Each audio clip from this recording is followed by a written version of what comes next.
Good evening, everybody. We are live from London, Ontario. Whether you're listening to us on Stitcher, Spotify, iHeartRadio later on, right now we are live on Twitch, YouTube, and Facebook.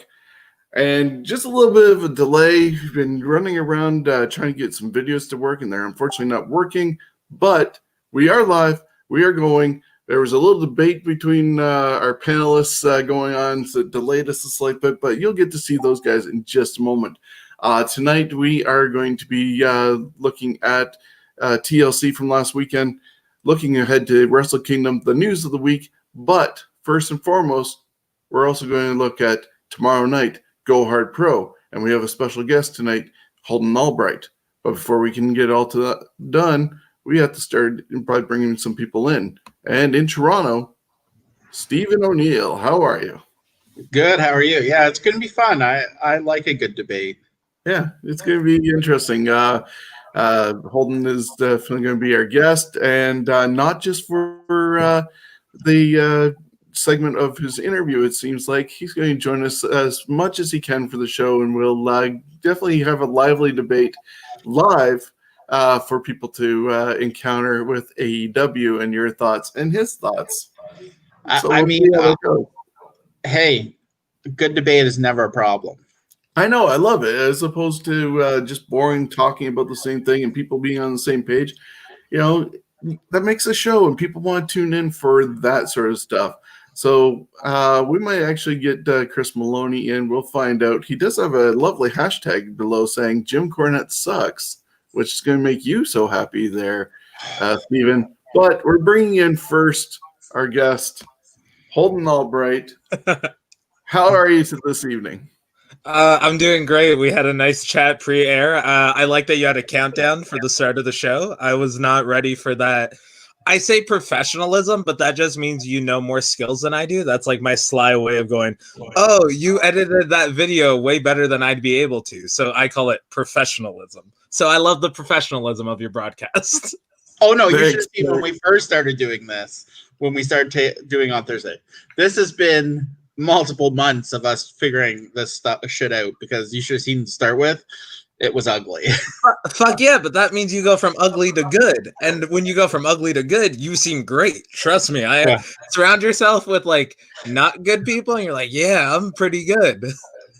Hang around prisons. We were a little sloppy when TNT started with Chris Maloney, who is on standby. I'm going to bring him in, actually. But, yeah, things have evolved well. I've even started doing overlays while we talk. So that's coming up when we talk about Wrestle Kingdom and Slammies and stuff like that. But right here in London, before we get to Holden, is our Jim Cornette Sucks, Chris Maloney from CWN. How are you, Chris? Welcome to the show there, Holden. And Stephen, where's your Caesar? I got some wine. I might go get some. I think I'm going to need it today. Okay, so Stephen. Possibly. So what did bring us to having Holden here is the fact that this year, tomorrow night, actually, Go Hard Pro is debuting their Ontario Indie Wrestling holiday show. So Holden has basically been around for 5 years wrestling? Wrestling, yes. I started training 7 years ago in February. Awesome. Yeah, I know one of my first encounters seeing you was at Fanshawe College. I think it was you and yeah, I loved Wheeler. Fanshawe. You and Wheeler against the Overdogs. That match never happened. Okay. I know you two were there. Maybe Overdogs were in another match. I think Wheeler has done like one singles match at Fanshawe, but literally I love Fanshawe because you could see my evolution and growth. The first time I was there, I was 4 months into wrestling on shows, and I wrestled Brent Banks, Hacker, and Tarek. And I got a suplex titty chant because I took my straps down because I was throwing suplexes. I did not have clearly the chest for it. I also wanted to say before I go on, Dan, I looked around his set. I was like, wow, he can't get any more Canadian. And then you spoke. And I was like, oh my God, you're Canadian as fuck. And I love it. Oh, with Chris Maloney? Yes, Chris. Sorry, not Dan. Chris, yes, I love how Canadian you are. But Fanshawe did see my growth. I had a fun gauntlet match there where I took a Canadian destroyer from Alexia and got a big reaction, and she eliminated me. And then Dylan Andrews walked to the center of the ring, and he's like, it was like a Rock Hogan moment, but he didn't realize it was because I put Alexia over. It was because of his shitty villain gimmick, which it wasn't. Yeah. I was at that show. And then Sarnia, you had your feud with Brian White. Yes, still ongoing apparently. Kingdom first had that feud, and now I have it. Yeah. And one last times I think I saw you was at Music Hall, and you were with John Greed starting to form with Chris Logan. The Disgraceland. Disgraceland, that's right. That was such a fun time. I talked to Agreed for my Instagram live a few weeks ago, and just a fun fucking chat. So yeah, unfortunately, March 13th, world comes to an end basically, and all wrestling shuts down. What did you have going on before that? What were you planning? You had a couple of matches lined up. So March 13th was legitimately my last match. I wrestled Addie Starr in Peterborough. And the very next day, NSW was supposed to take place in Hamilton on Sunday. Battle Arts had a Battle Arts Pro show on the Saturday, which technically they were the last Ontario indie wrestling show before the pandemic. And for me, I wrestled a shit ton of matches last year. And actually in April, I was supposed to be in Vancouver for a few shows, but also over the course of 17 days, I was going to be road tripping in Seattle and California and Oregon and Washington, and hitting up at least 13 or 14 shows. So like I had a big little week and a half set up for me, and I'm one of the few people. Yeah, the pandemic fucked me over, but maybe it's because I was preparing for like the next stage that what I was working towards was going forward. So I knew that if I stuck with the plan, the pandemic just put a pause on me. I wasn't itching for more opportunities. I didn't like figure out, I need to take something more seriously in February. It was like, no, the rolling ball's there. And then I got to the end of a bridge where I'm like, I can't go anywhere right now. I'll wait till it lowers. Yeah, 2019, you spent most of your time in Ontario exclusively honing your craft there. And then, as you were just pointing out, you were ready to spread your wings and go stateside. So, yeah, you wrestled all over the place. What was that? How have you gotten through 2020 since the shutdown? What have you been doing? I haven't been working out. So I've been a big sweatpants and shorts guy. But luckily my real job Monday to Friday is in the shipping industry. So I never stopped doing work, and luckily I reached like a top rate there the same time that the pandemic stopped. So it compensated for my my pay, and I've been lucky to reset this, and I've had the opportunity to do a lot of reading and listening to people struggling and getting better and doing my part to improve our little splice of the culture in the world with Ontario independent wrestling. Yeah, that was bringing me to, I was also thinking 2019 saw things like Midwestern Wrestling, Chem Valley Wrestling, and a couple others pop up. And 2020 was starting to see, even after the pandemic, we got No Ring North, there's Backyard Pro, and now Go Hard Pro. What do you see happening once things clear up and things get going again? Is there going to be just the little pockets, or do you see organizations working better together? So I was texting Vertigo actually the past couple of days, and I just randomly told him I don't think we will be wrestling regularly, like once a weekend, a couple times a month until April 2021. I think we're still like a year and a half away from going to shows, especially not doing multiples in one weekend. And but I did an interview with Post Wrestling, and I said how.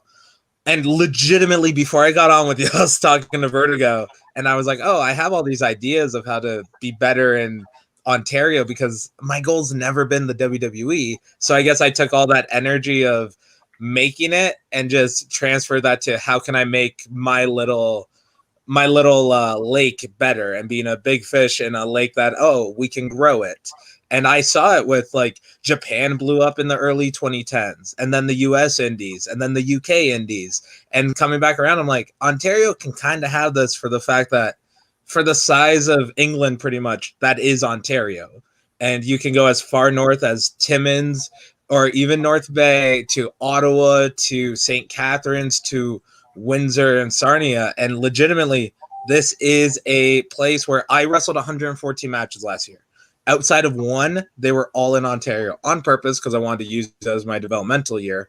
But I do believe, like, I saw it all working out, and I saw less clicks and the more thing of people just wanting to wrestle well and have good matches with other people instead of just their friends. And I'm a big proponent. I keep sharing it, and a lot of other promotions, which there will be a lot of promotions represented on the show tomorrow, of collaboration over competition. People think competition is good because WCW versus WWF equaled high ratings and all of this. But it's what was really good was for the boys, because if they weren't getting paid well one place, they'll just skip and go to the other place next Monday. Like, that's what it was. Like, yeah, Vince and Ted Turner and Eric Bischoff are like, fuck you. Vince has said legitimately felt like he was trying to starve me. And on the other side, you have guys like Bret Hart where Vince like, I can't afford you. And he goes to the other side. So I'm a big proponent of if all the promotions start working together, there's no fucking reason that there should be one weekend where there's no shows in Ontario and then one weekend where there's 3 on a Sunday. As a wrestler, I know all of my friends' schedules. We post them on our Instagram stories. How come a promoter can't be like, hey, are you running on this day? Cool. Can I do a 1 o'clock show? You guys do a 5 o'clock show? Oh, can you do your show the next weekend? There's no reason. We all have calendars. Just look ahead, message each other. But everyone wants to be, I'm bigger than everywhere else. And I'm thinking of the fans. Like, you guys want to go to as many shows as you can. What if there were more shows in London? What if there were more shows in Toronto? What if when there was a Toronto show, that's when a London show happens? Not, oh, there's a London show. Sorry for the rant. But, like, I do think of the fans first because you guys are our supporters. Yeah, no, I totally get that, because there was that time when Smash did one show, and right across the other way, Destiny was doing another, and fans were torn between each other instead of being able to support both. And it'd be awesome to be able to throw your $20 down and go to a show in London. Then that finishes an hour later in Hamilton for another show, or over in Sarnia for Chem Valley. So it'd be great if that works out. Before we do dive into Go Hard Pro, Chris or Steven, do you have anything you'd like to ask Holden? I've got, who was your favorite opponent in, we can go 2019, 2020, just because of there's not being a lot of matches in 2020. I am so proud of like every match I had at the beginning of this year. It started with, and I told people this and they laughed, where I had one weekend off, and because it was Christmas before that, it was like 11 days where I didn't have a show. I helped at Revolution in like the midway point, but I'm not a female, so I didn't wrestle on that show. But I got to hang out around wrestling, and I was like, oh, my next match next Sunday. I've had 11 days since my last match. I've like refreshed, and they looked at me, and I forget who it was, but they're just like, you know, for anyone else saying I haven't wrestled in 11 days, like that isn't like a feat of anything. It's normal, but for you, you're a crazy person. And then I wrestled BMD at New School Wrestling, had such a fun fucking match. Legitimately, there's like 30 people there. And there's something that hits harder about a smaller crowd reacting better than the way you anticipated, actually. Like, to break down the fourth wall, we did a double down where I think he hit me with a blue thunder bomb. I got up through one lariat and passed out. And James Weber, Chops just yells out, and he yells out, "No sell!" And then there's a "This is awesome" chant after that, because we've been beating the shit out of each other for 10 minutes. And like those little moments, I still remember the fact that I know it was James Weber that did that. It's like I know his voice, and it's those little things that. And then it excelled. The Family Day weekend has been for the past 2 years. I had an Ironman match. Last year, 2018, so 2 years ago now, and it was literally the Ironman match was Saturday, but I had a 20-minute match on Friday, and then I had a 25-minute match Sunday, raced over to Hamilton and I was in a rumble for like 32 minutes. Legitimately, I didn't do much in it. I rolled outside at one point and there was like a service dog, and I broke character because I had my eyes closed and I felt something licking me, and I knew it wasn't a person, so it wasn't as creepy, but it was a dog, and I was like, oh, a dog, because I like dogs. I have 3 upstairs. They were barking before I started recording this, but it's those little things. And this Family Day weekend, I wrestled Evan Greenaway in a 20-minute Super Indie match in front of 8 people at CWO, raced across Toronto to face Addy Starr in a no-ringed match, where I'm so happy with how that turned out. And then this Friday, I wrestled a longer match, I think, against the Battle Arts Heavyweight Champion, John Gonzalez at the Showcase show. Wrestled Mike Bailey, where he beat the shit out of me at Crossbody. I've wrestled Elgin. I've wrestled Josh. I said I'd never felt Japanese strong style until Bailey hit me with a forearm, and you don't expect it from him. But and then Sunday, I wrestled Wade Allen, and we had a 25+ minute match. It's on the CWO matches are on YouTube. I'm super proud of it. Like, we planned 5 things in that match, which totaled 3 minutes, and we went 25, and I'm so happy with it for the fact that it was a good match. It was fun. There was more kids there, especially, and hearing them chant for this Japanese strong style match they're watching is fucking awesome. And then I ended it with wrestling Addy Starr in a proper match at Peterborough on Courage Pro Wrestling's YouTube account, and like I can't ask for a better. I think that would have been like 10 weeks. I had bigger things coming up, but like, I was super happy with every match I had in those first 10 weeks. That's so cool. Chris, do you have a question for Holden before we do go hard? So on the promoter side of things, who are we going to be watching on TV in 2 years that we're no longer be able to watch in Ontario independent wrestling? In 2 years, watch on TV. Like,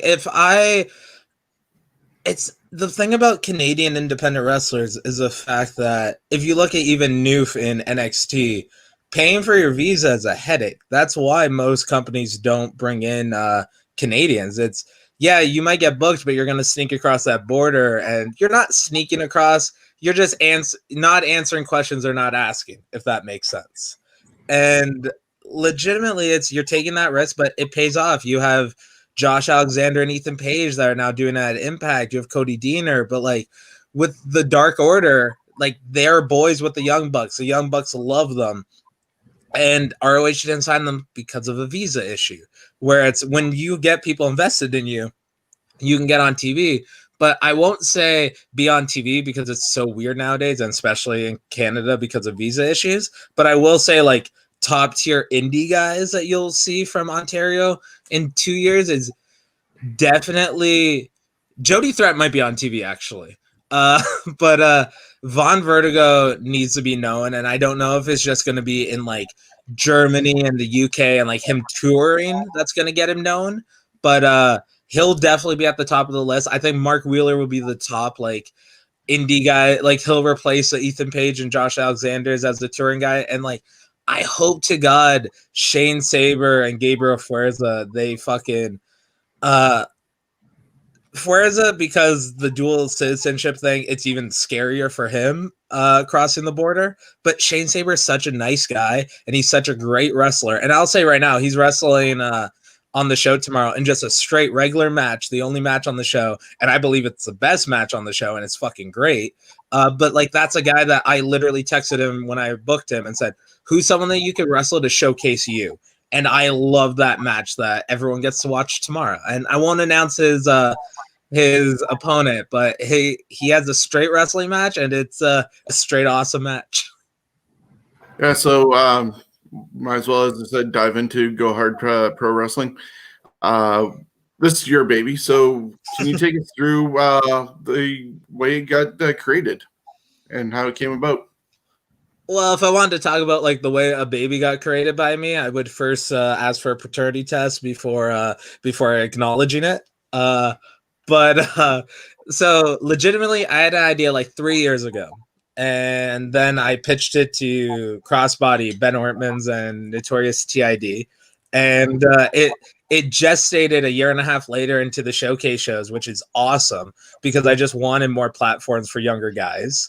And then I ended up going, fuck it, I'm gonna book a show a year from now and book Super Crazy to face my best friend Gabriel Fuerza because it's a dream match for him. And I thought that would have been cool. And then the pandemic starts hitting, and I organized with IWS in Quebec and C4 in Ottawa about doing like a weekend for Super Crazy.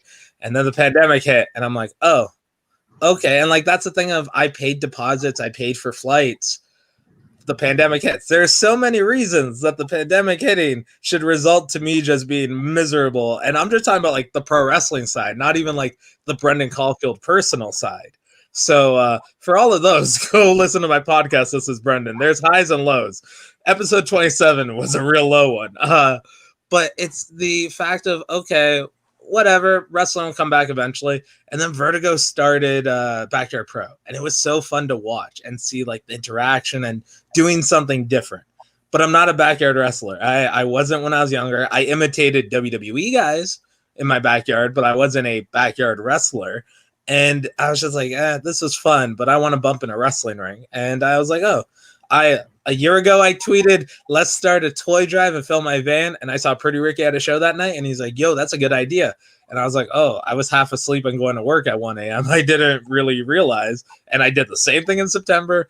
Hey, wouldn't it be cool if there was a holiday wrestling show? And then I started at Indiegogo 2 weeks later. And apparently a lot of people thought that it would be cool. And and also I did it through Indiegogo because every promotion doing GoFundMe felt like weird to me about seeing the word donation. And then like what happened with other people where GoFundMe can be used properly for people where it's Indiegogo is supposed to be used for indie films, are supposed to be used for projects. And I saw this, I spent 9 hours editing and rendering it, or rendering took 10 hours.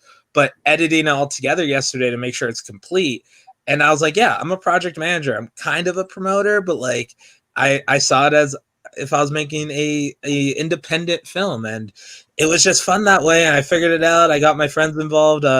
COVID lent a huge wrench into it. I might have the most number of people booked and unbooked and tickets sold and refunded because there was a minute we were going to be allowed to have a crowd. Like, I was talking to Kobe Durst the other day. I was like, I think somehow I ran that one show and I hit every promoter like bucket list thing where I didn't pay everyone the day of because I was waiting for the Indiegogo funds.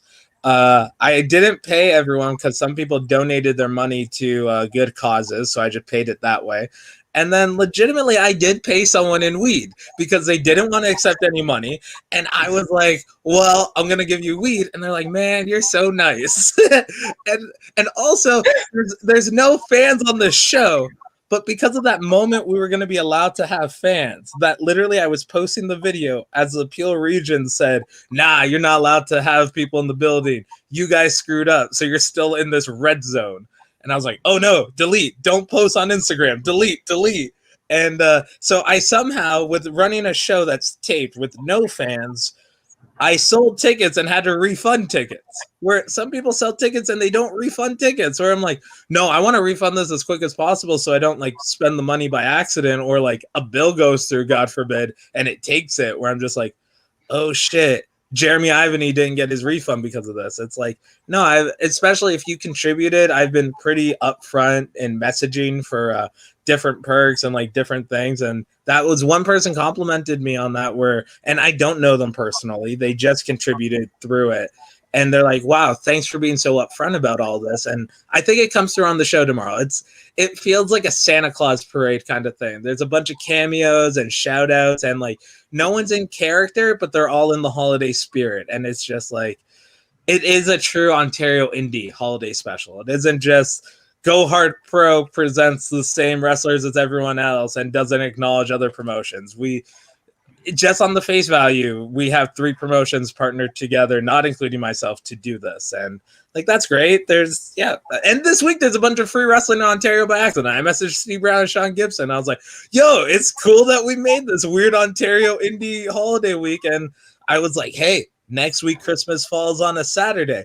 maybe we do a Sunday to Sunday 8 nights of fights thing where like every promotion at 6 o'clock releases an hour-long video. See, now I say it here and some of the fans will hear it and they'll start messaging people, and at least they know like I'm creating a collective for next year. And also, if we all plan it properly, you'll get to see more than just the same guys mix in with a few others. And to be honest, a lot of the rosters are similar right now because a lot of people are smart with COVID, and if they've had some sort of symptoms or they live with loved ones, they're not able to take part in the show, which is why I have a lot of people that sent in little promos that I got to splice in that you still get to be a part of it because we're all the fans contributing. You're a part of it. The commentators adding to the matches are a part of it. Yeah, I announced it in the talent announcements. I announced our cameraman, our photographer, Jordan, that just helped me run that show. And just like, yeah, the talent is everyone. And the reason I can't watch Raw every week is there's no crowd.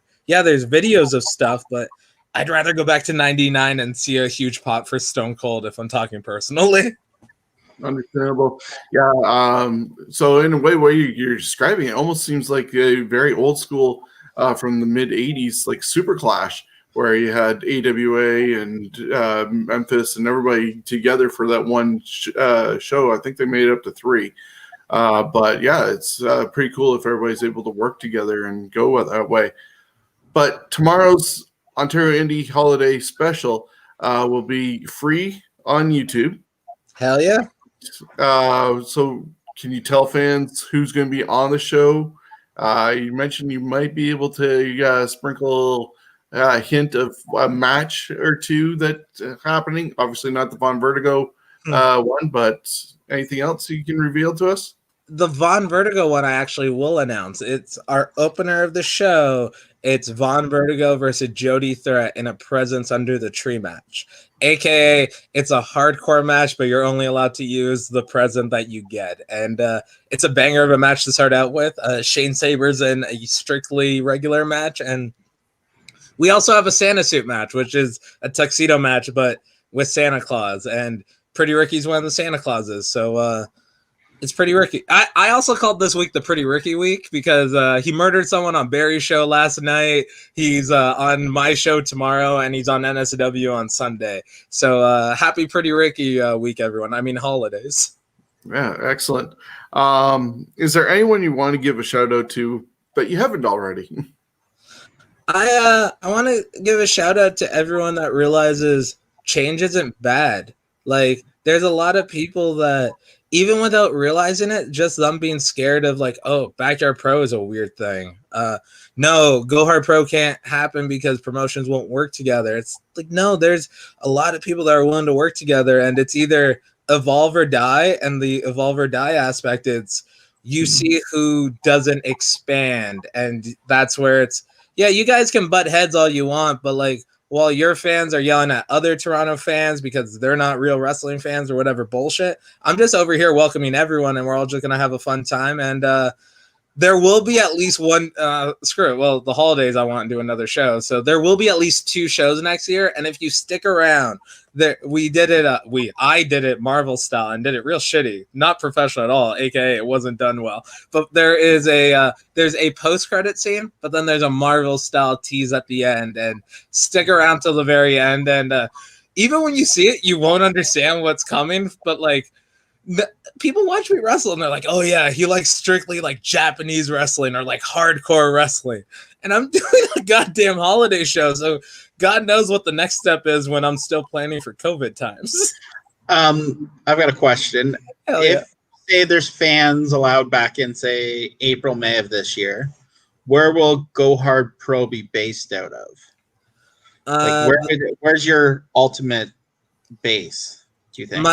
My base was going to be Vaughan because I like the fact that it's not Toronto. So if you're in Toronto, you can just hop up the 400. If you're outside of the GTA, you don't have to go through Toronto. You just plop on the 401 at some point and then go up the 400. If you're in Barrie or North Bay, you can go down the 400. I felt like Vaughan was very centrally located.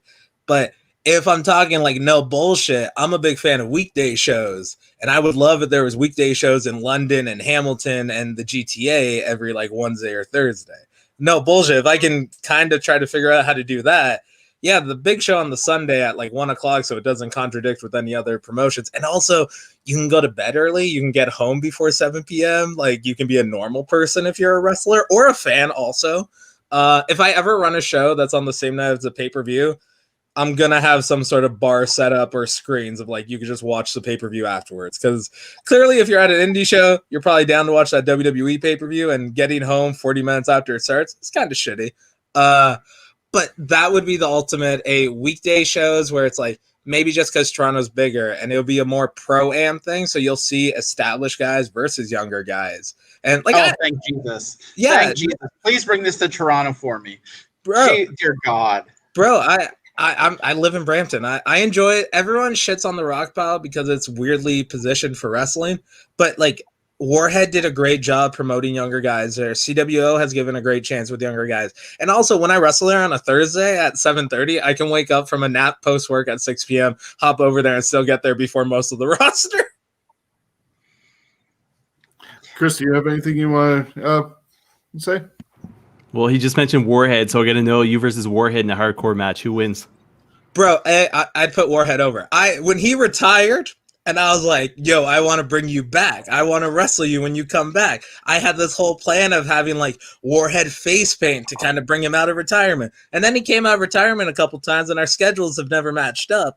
But like, I want a hardcore. I also want to run a deathmatch tournament event. I want to run a wrestling like what's it called? Like Palooza, Woodstock kind of thing on a week. I want to do like a festival wrestling weekend where it's like Friday to Monday on like Labor Day weekend. And like, we have three-legged race. We have podcasts going on. We have communal breakfasts. Like, and then one of the shows would be a deathmatch tournament.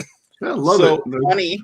Funny about that. We were actually, I think it was the three of us were talking about that should happen in Ontario. There is enough independent that you could do a full weekend with everything included, all the little podcasts and signings, and I think it was the three of us talking about that one day. I think we were going to Midwestern, and it just seems like too many people think that it wouldn't be a good idea because, well, who's going to go on last? What promotion's the best? No. See, that's the funny thing about like who will go on last. That's such like an outside wrestler perspective, because once you're inside, especially promoting a show, the wrestlers ask, "Can I go on first?" And I have this new fucking theory that like everyone wants top guy money, but they don't want to be the last to leave the building. Jericho beats Stone Cold and The Rock the same night, doesn't know he's actually going to win because Vince has been fucking with him for a year, and he celebrates by leaving the locker room last because he went on last. He gets to his hotel room, nothing's open, so he orders a pizza, gets delivered to the lobby, so he has to leave his hotel room. He goes back to his room, he doesn't have his key on him, drops the fucking pizza, eats the pizza off the floor. This is the biggest world champion in wrestling because he has the WCW and WWF title belts, and he's eating pizza off of a hotel floor. Like, alone. Where it's younger wrestlers now are like, hey, can I go on first because of like I want to try to sell merch or whatever. Everyone wants to have the match of the night, and at Crossbody I main evented so many of the last year and a half of shows that I never really knew if I had like the match of the night. I just knew I had a good match because the fans were still reacting even though they watched a bomb ass wrestling show. Then I'm like, okay, at least I still got them invested enough. I think that was good enough. And there's one kid that his first live show was my Iron Man match with Josh. And every time he tells me, I'm like, that's amazing. If I was 7, I'm not sitting through a 60-minute match of, to be honest, Josh beating the shit out of me for 59 of those minutes. It's so got a question wondering, you did the Indiegogo, and it's closed down now, but are you still accepting donations, offerings, whatever you want to class it, because you said you didn't like the word donation, but are you still accepting people's money? So I've not accepted anyone's money since November. I also accepted some off the website through like e-transfers or anything and still communicated with everyone. the perks were posters and postcards. If we got over 5,000, I was going to include t-shirts and such. And it was a way of like, I wasn't trying to make money on the show. In my mind, I was like, okay, I'm willing to spend X amount of money on this show. And luckily it all got covered and I got to add even more stuff to the show. And so I'm not looking for any money, especially for the fact that I did this all on the theory of it basically being like a movie. It's, hey, if you contribute, you get to be in the credits, you get perks, but also everyone gets to watch it for free Christmas Eve. Like if you spent a little more, you got some footage a little earlier or some more details. But like besides that, everyone's gonna enjoy it tomorrow night at 7 p.m. And I can honestly say I think I'm the only one that's watched the complete cut so far. No one's seen the whole show. Not even our cameramen, technically, because we have stuff shot different locations. And that's like, if it goes down to, even when I wanted to run a real show, my VIP tickets were going to include, hey, yeah, our VIP tickets might be like 50 or $60, but by Friday that week, you're going to get a hard cam copy of the show, because being live events are awesome, but like you don't get to relive it unless you're taking a video or you subscribe to the subscription service, where it's, I think if you know you're going to get a hard cam copy of the show, you'll take less photos and videos and you'll get to enjoy the moments instead of, oh, I want to capture that sweet frog splash John Greed did. I want to capture this, where it's like, no, don't worry. You'll get to rewatch the show next weekend.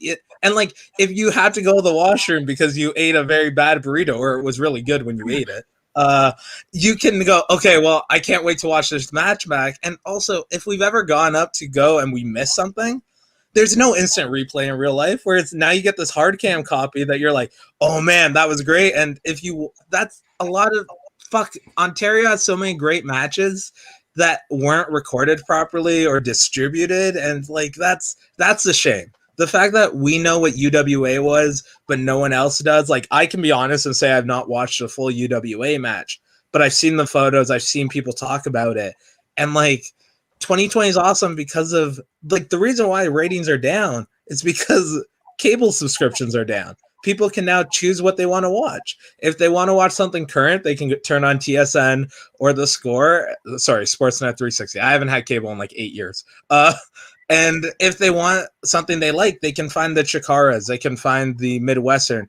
They could find fucking NWA if they don't like any of the current products, right, Steven?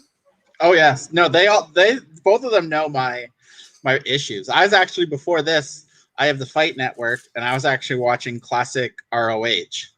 Oh, so what were you watching? I just got a bunch of ROH DVDs over here. Actually. It's a compilation show. The match that I was watching was Colt Cabana and I forget versus what was Prince Nana's group in? It was Jimmy Jacobs and Claudio Castagnoli. What were they called? I want to say Kingdom. I want to say Embassy, but I think I'm wrong. Yeah, the Embassy. Oh, okay. I forget who Colt Cabana's partner was, but I much rather watch old ROH, NWA. Because it makes you happy. Why would you want to watch something that you don't enjoy, like someone putting their hands in their pockets? I'll put it this way. I got a refund for the London show when he got dropped in because I just can't. Hey, wrestling is ice cream. There's 31 flavors.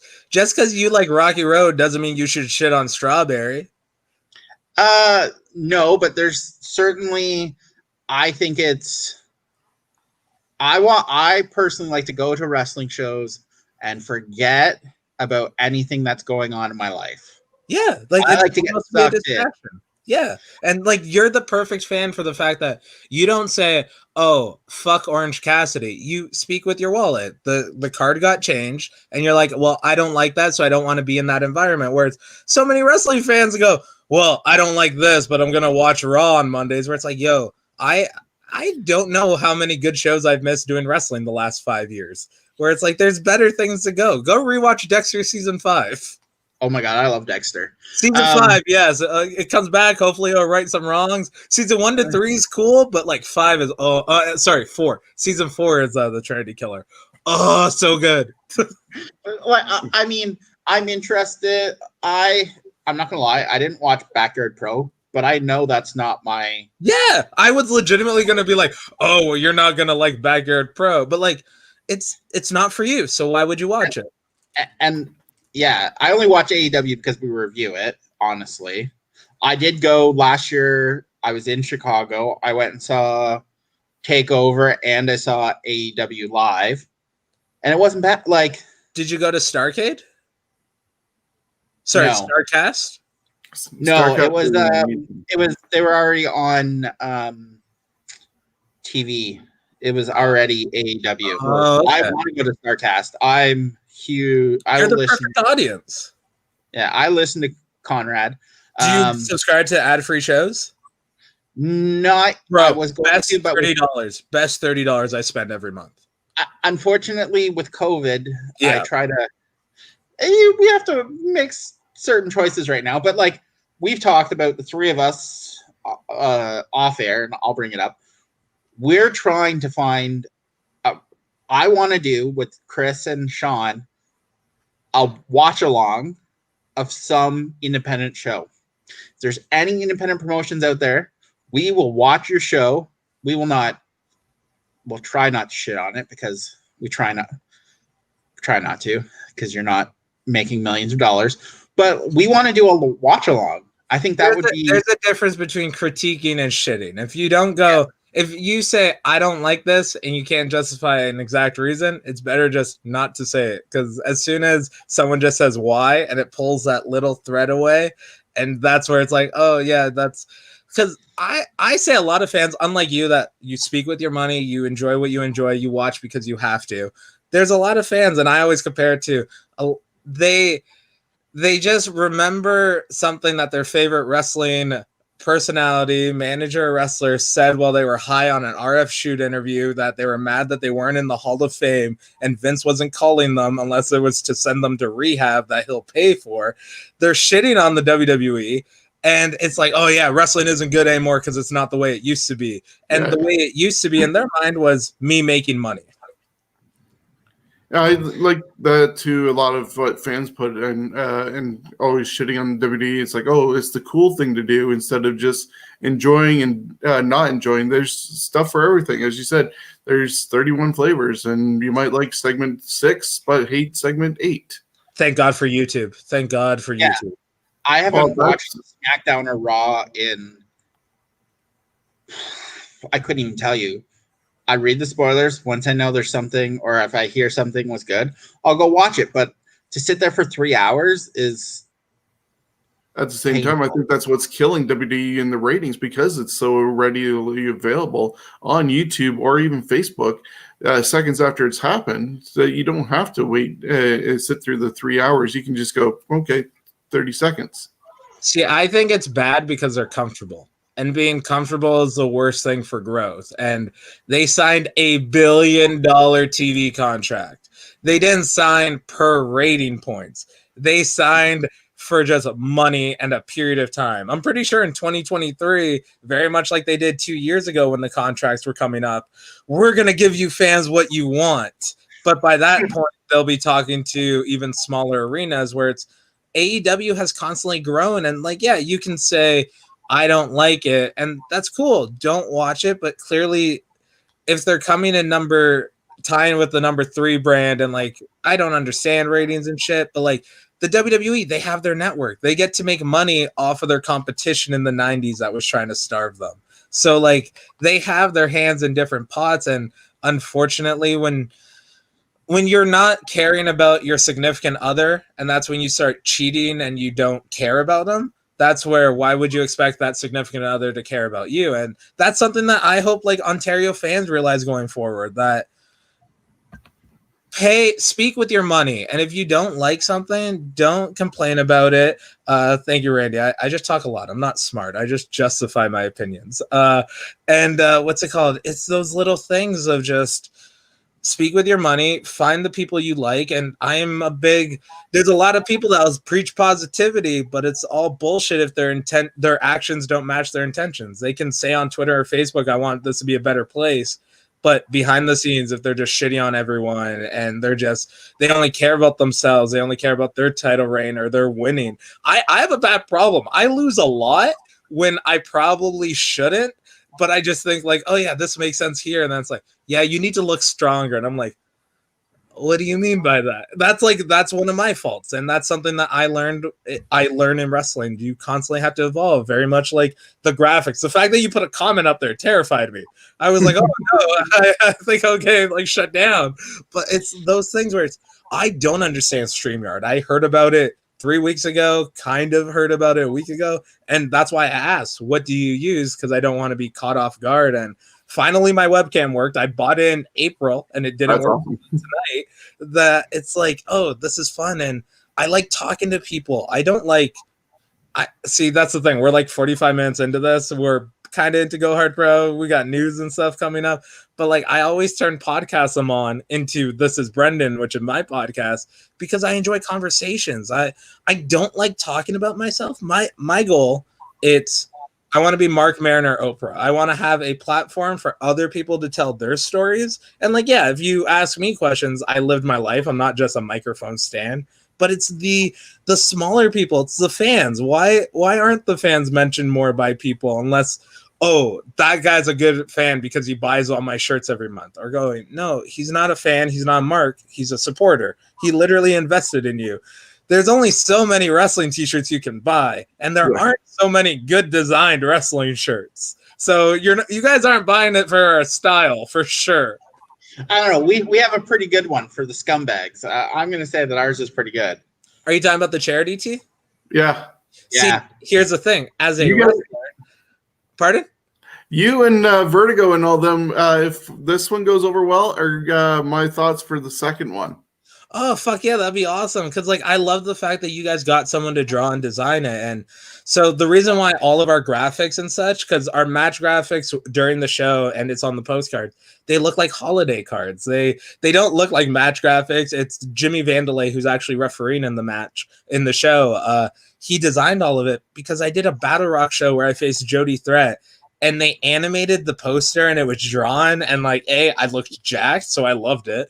But like, it was cool. And as a wrestler, I'm like, oh, if I pop for this, that means other wrestlers will like it. And if the reason why a lot of wrestlers don't share stuff they're on, it's because the graphics probably suck and they're ashamed of it. So that's why they don't want to share it. Where don't give people excuses. I asked a whole bunch of promotions to send in holiday greetings.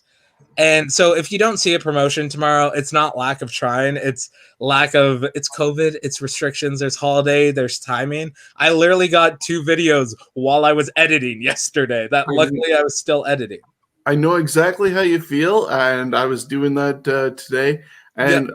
I think that's a great segue. I'm going to pause us for just a moment. We can get a drink and reset because I have a couple of holiday greetings for our fans. How long is this going to be? About I think this one's a minute and a half. Okay, I'm going to stay still then. You got time.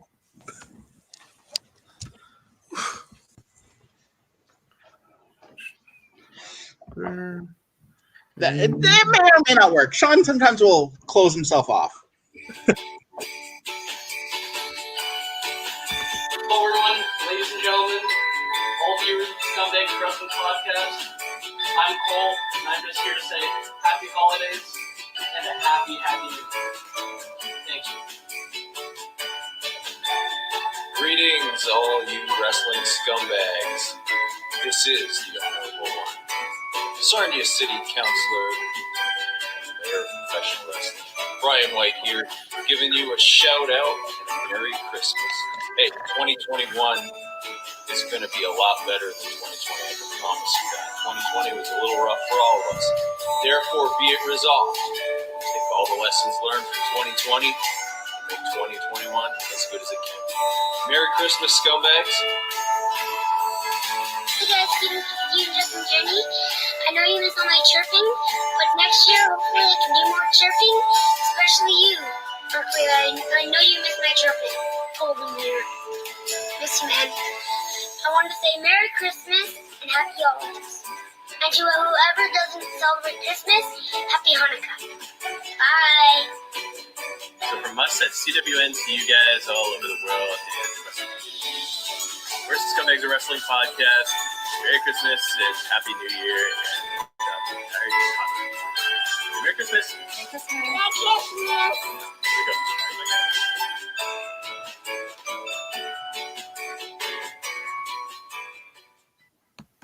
And so there is our first round of them. I have two more if they work just like that to go. And yeah, as I said, I know how you feel about trying to get everybody together and get it done. So I was messaging a lot and Ladies and gentlemen, redoing. What are you doing? It started up again. So, Holden, how long is the show tomorrow so fans can expect? The runtime is 1 hour and 50 minutes. There is about that's- 6 matches. Well, that's perfect. That's not too long, not too short. That's perfect. There's like that. there's one part where it accidentally helped out, but there's one part a little earlier on where it's a longer segment of like, hi, happy holidays, very much like we just saw. And that's actually perfect. Like that is what you should expect on the show tomorrow. And then there's another longer segment where it's about the 1 hour mark. You can get up, stretch your legs. If we were in a venue, you could go get popcorn, but you can go to the washroom. You can just like enjoy yourself. I hope a lot of people will be live tweeting it because that's something that you can do on YouTube. What's it called? Barry Wrestling did that last night. I was sleeping because I work ungodly hours, but like that interaction is what makes it. And yeah, you might hear me throw up during my match. Yeah. Okay. So we're going to dive into news. You guys feel free to comment anything along the way. It's actually a very short news segment. The rest of it's a lot of review or match future building up. But unfortunately... Hold on a second. I got a question for you first. Oh, yeah, go ahead. Is Steven done crapping on Orange Cassidy? Well, we haven't talked about AEW yet, so... Okay, so I'm going to leave my graphic up for the time being then. Yeah, I was going to ask, is that a dig at him? I just the two of us can get at each other pretty good usually. Does anyone else see this promo and because it's going to be the first news piece. Never mind, I get it. I figured this out. Yeah. So unfortunately, Kevin Green passed away. Most people recognize him as being from the Packers, but he did have a short wrestling career doing some time in WCW. He was with Mongo, probably even better wrestler than Mongo McMichaels.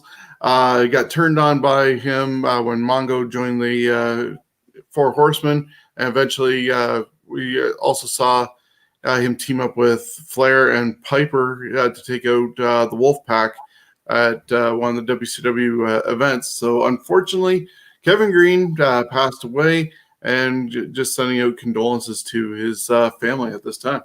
Any thoughts or memories of Kevin Green and his brief stint in WCW, guys?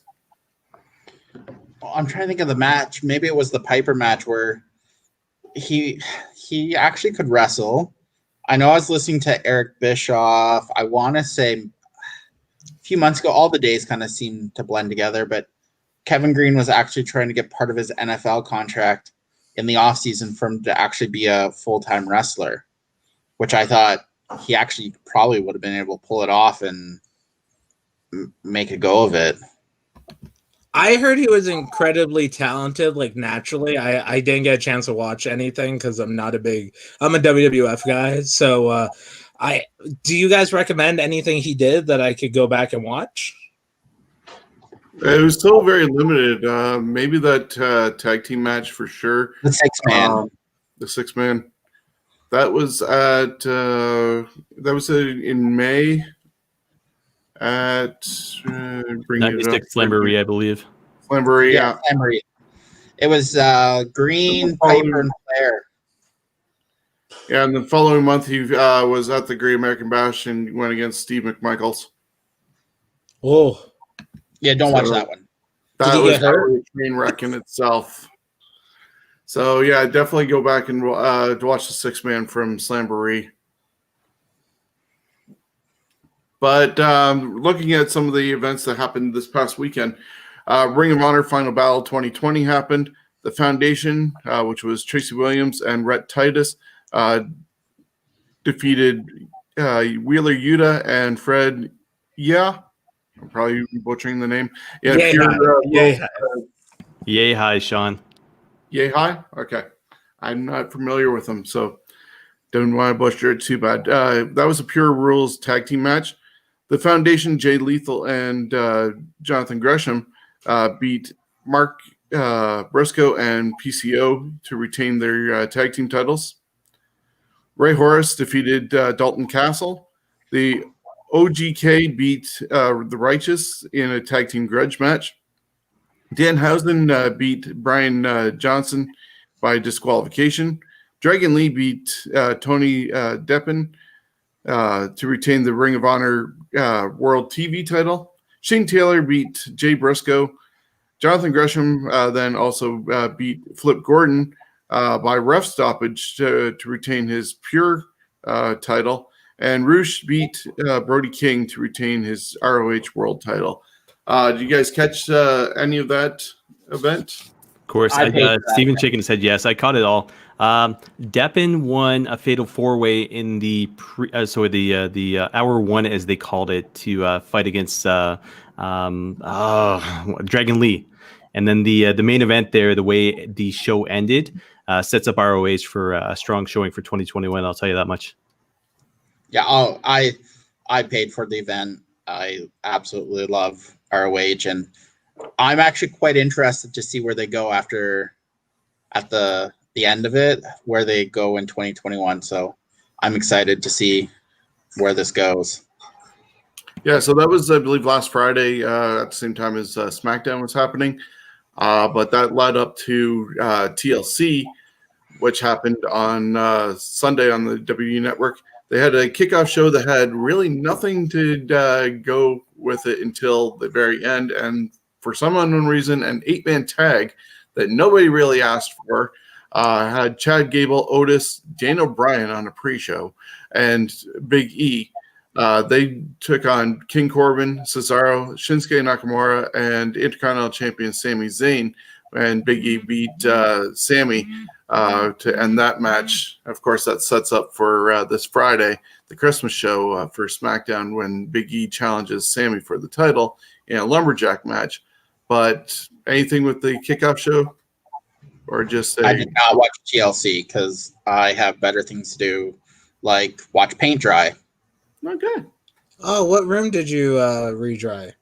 I actually repainted my living room. Just my living room, Then I was going to paint my nails because that's more entertaining than watching WWE at this point. I'd prefer to watch porn, but that's just me. You only can watch that for so long until you get bored of it. Really? You haven't seen? There's other categories. They go on. Well, we could talk about that later. Things I'm into. Feet, I'm guessing. You're a feet guy, aren't you? No. I'm a something guy, but. There you go. So TLC, it's gonna get wilder than this porn conversation with the TLC results, and that's okay. No. I'm talking about what WWE produced Sunday around 10:30 p.m. Oh yeah, they took a big giant shit in the middle of the ring, made everyone watch it. You're wonderful. A feces guy. That's what you are. Fuck, that was gonna be my number 2 guy. Oh, number 2 because of poo. Yeah. The main show started with Drew McIntyre retaining his title in a TLC match over AJ Styles. It got turned into a triple threat when John Morrison cashed in the Money in the Bank on behalf of The Miz. And AJ got tossed to the outside. Miz ate a Claymore, and Drew climbed up and claimed the title. Sasha Banks retained against Carmella. No big surprise there. The Hurt Business ended up taking the tag team titles away from the New Day when Cedric Alexander tagged in and get the pin on Kofi after the lumbar check. So they're the new tag team champions. Charlotte Flair returned, and that was spoiled earlier in the day by many sources. saying she was going to team with Asuka to replace Lana, and they took the titles from Shayna and Nia Jax. Then a really good hard-hitting match that unfortunately we knew the outcome was going to be Roman retaining over Kevin Owens. Jey Uso interfered a lot, and Roman's still the Universal Champion. And the final match was a Firefly Inferno match where you had to set your opponent on fire to have it end. It was recorded earlier in the day. I have to say, I love the way the set was all ablaze that way. Undertaker and Kane probably wish that they had an Inferno match set up that way instead of it right up against the ring, and they could have worked a lot better. But this way, with no fans, they did some vertical and horizontal flames. It looked visually nice, and unfortunately, the rest went downhill at the end when the Fiend got set on fire. Got an RKO while on fire. That was cool, though. That was cool. Ain't no one saying RKOing a man on fire isn't cool. No, that was cool. That was a good visual. I love that one. And then, of course, you had the split cameras and everything, and Fiend got out of there and got replaced by a dummy, which then Randy Orton set ablaze as we faded to black. So the Fiend is apparently dead. But, of course, Undertaker got crispied a couple times and came back for more. So who knows what incarnation we're going to get of Bray Wyatt when he comes back. Now, full disclosure, there is a mannequin used from Go Hard Pro. I'm so sorry. We filmed it a month ago, though. We didn't know that Vince was going to steal our spot. He's not set on fire, though. So at least like that. And I just want to say before we get into like the what the fuck aspect, I think we found where like the cross section of cinematic matches and no fans and a fucking gimmick match from the 90s have all intermingled. That the Inferno match should be the only cinematic style pre-recorded in the day, no fans there, empty arena style match going forward. We finally figured it out, but we have no fans yet. So like, let's worry about that first. Yeah, but we did see this past summer, we saw Mike Rollins versus The Rock. I mean, multiple times over the span of 2 weeks. He had a Tugustin's man match. Like, he wrestled on other shows. Collaboration over competition right there. He interrupted NSW and wrestled The Rock. And also, he kind of put the young guy over. Yeah, I think he also showed up at No Ring North as well. It's crazy, man. Crazy, man. To be serious though, the two best moments of that match was number one was had to be Randy Orton sitting in that chair and that trail of fire sitting there, and Orton with that oh shit moment and taken off. But the one that made me probably mark it the most was when Bray Wyatt was set on fire. Orton enters the ring and all of a sudden Bray Wyatt chases him. I'm like, holy shit, they went another fucking level at this point. So yeah, it was good. Did anyone see? And if you haven't seen it, watch Alexa's Playground on Raw from Monday, and you're just like, that's a creepy Cabbage Patch doll right there, I tell you that. But she plays it so well that, like, I'm not a big Raw fan, but what they've done with Alexa Bliss and turned her into this evil, twisted Harley Quinn, yeah, I absolutely love. And then like the playground with the swing set, that's definitely replacing the Moment of Bliss set that she had. And I think it fits her so much better. I've always liked Alexa Bliss as a heel, way better than a face. And I love this. They've taken it to a whole new fucked up level, and I love it. And it's the fact that's happening in the WWE that you don't expect them to do something cool. That is true also. Yeah. Not just you. I mean, in general, WWE is the older family member that they got you a Christmas gift and it sucks for 10 years. And then they get you a Christmas gift and it's like a new car. And you're like, whoa. And like, it's not a good new car, but it's a new car. Yeah. And so it changes it up a bit. And yeah, who knows? And if there are rumors of USA not being happy with the ratings and wanting a little more adult content, but not on a sexual basis, more violent, I guess, maybe even wanting the blood aspect and whatever, maybe we're going to see some sort of change coming up but I'm guessing it won't be until after the January 4th episode, because that's going to be a Raw Legends reunion show again. Vince going back to the well on that one. Already announced to be at it: Hogan, Flair, Mark Henry, Big Show, Sergeant Slaughter, Kurt Angle, Tori Wilson, Jacqueline, Melina, Alicia Fox, Carlito, Beth Phoenix, Tatanka, Booker T, Ivory, Jimmy Hart, Boogeyman, and Jeff Jarrett. No idea what they're doing at this time. Hopefully, maybe somebody like a Carlito is going to step up like MVP did this year, and maybe have a resurgence of the career if Carlito ever cares about doing stuff, because he has a reputation for being very lackadaisical. But are you looking forward to January 4th with Legends? No, they'll fuck it up. I don't think they'll fuck it up. They just can't do it well. Like, what are you gonna do with no audience there? Really, you're gonna have Boogeyman in a backstage vignette where he pops out. Which, by the way, huge Boogeyman fan. Marty, whatever his real last name, is old as shit right now, but he's still the Boogeyman gimmick, and it's fucking great. But like, it's literally to pop a number, and there's a difference of the way that AEW used Sting, and let's just put Hogan out there. Hey, remember, March 16th had Stone Cold this year. He did a thing with the Street Profits. No one remembers it because it was at the Performance Center, and it just felt awkward. Hey, that one dude that's at the bar, and he's the life of the party, and he's super excited. But then when he goes home and he does the same shit because he's an alcoholic, I'm not calling Stone Cold alcoholic. I legit have a Stone Cold tattoo on my calf. If anyone sees it, that's what it is.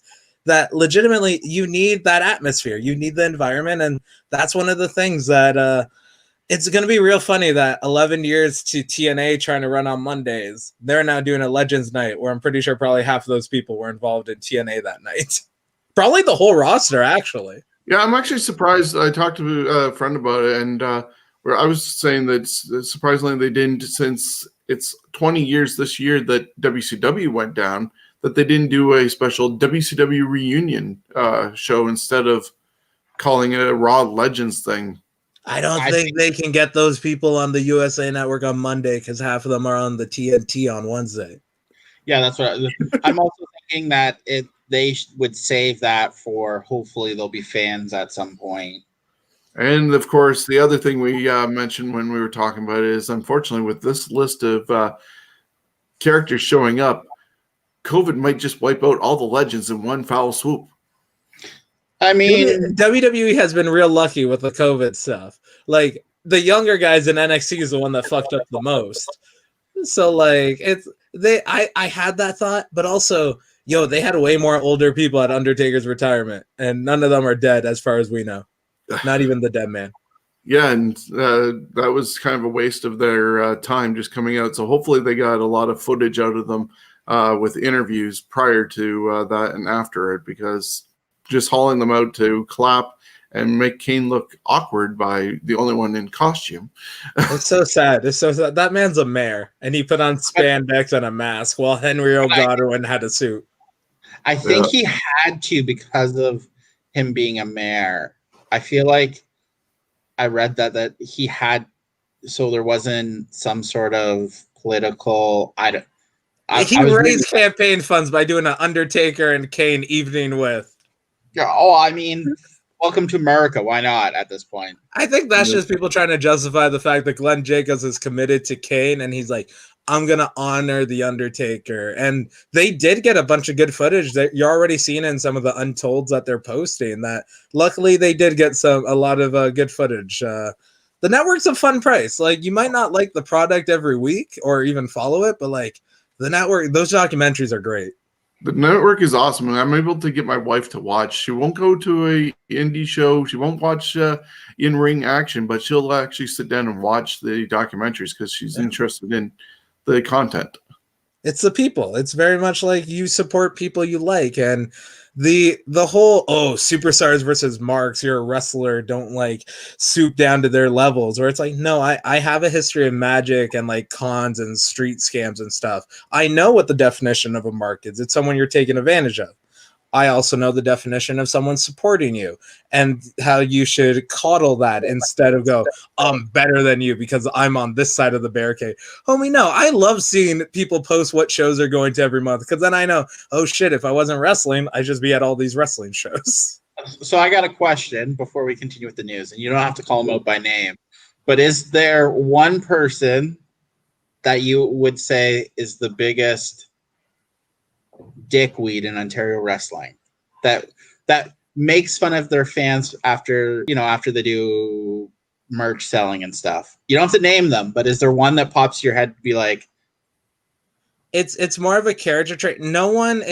It's mostly former trainers or older wrestlers I've heard, where luckily in my time of wrestling, the older guys that were wrestling for 12, 13 years before me have kind of slowly died out and you don't hear too much of them.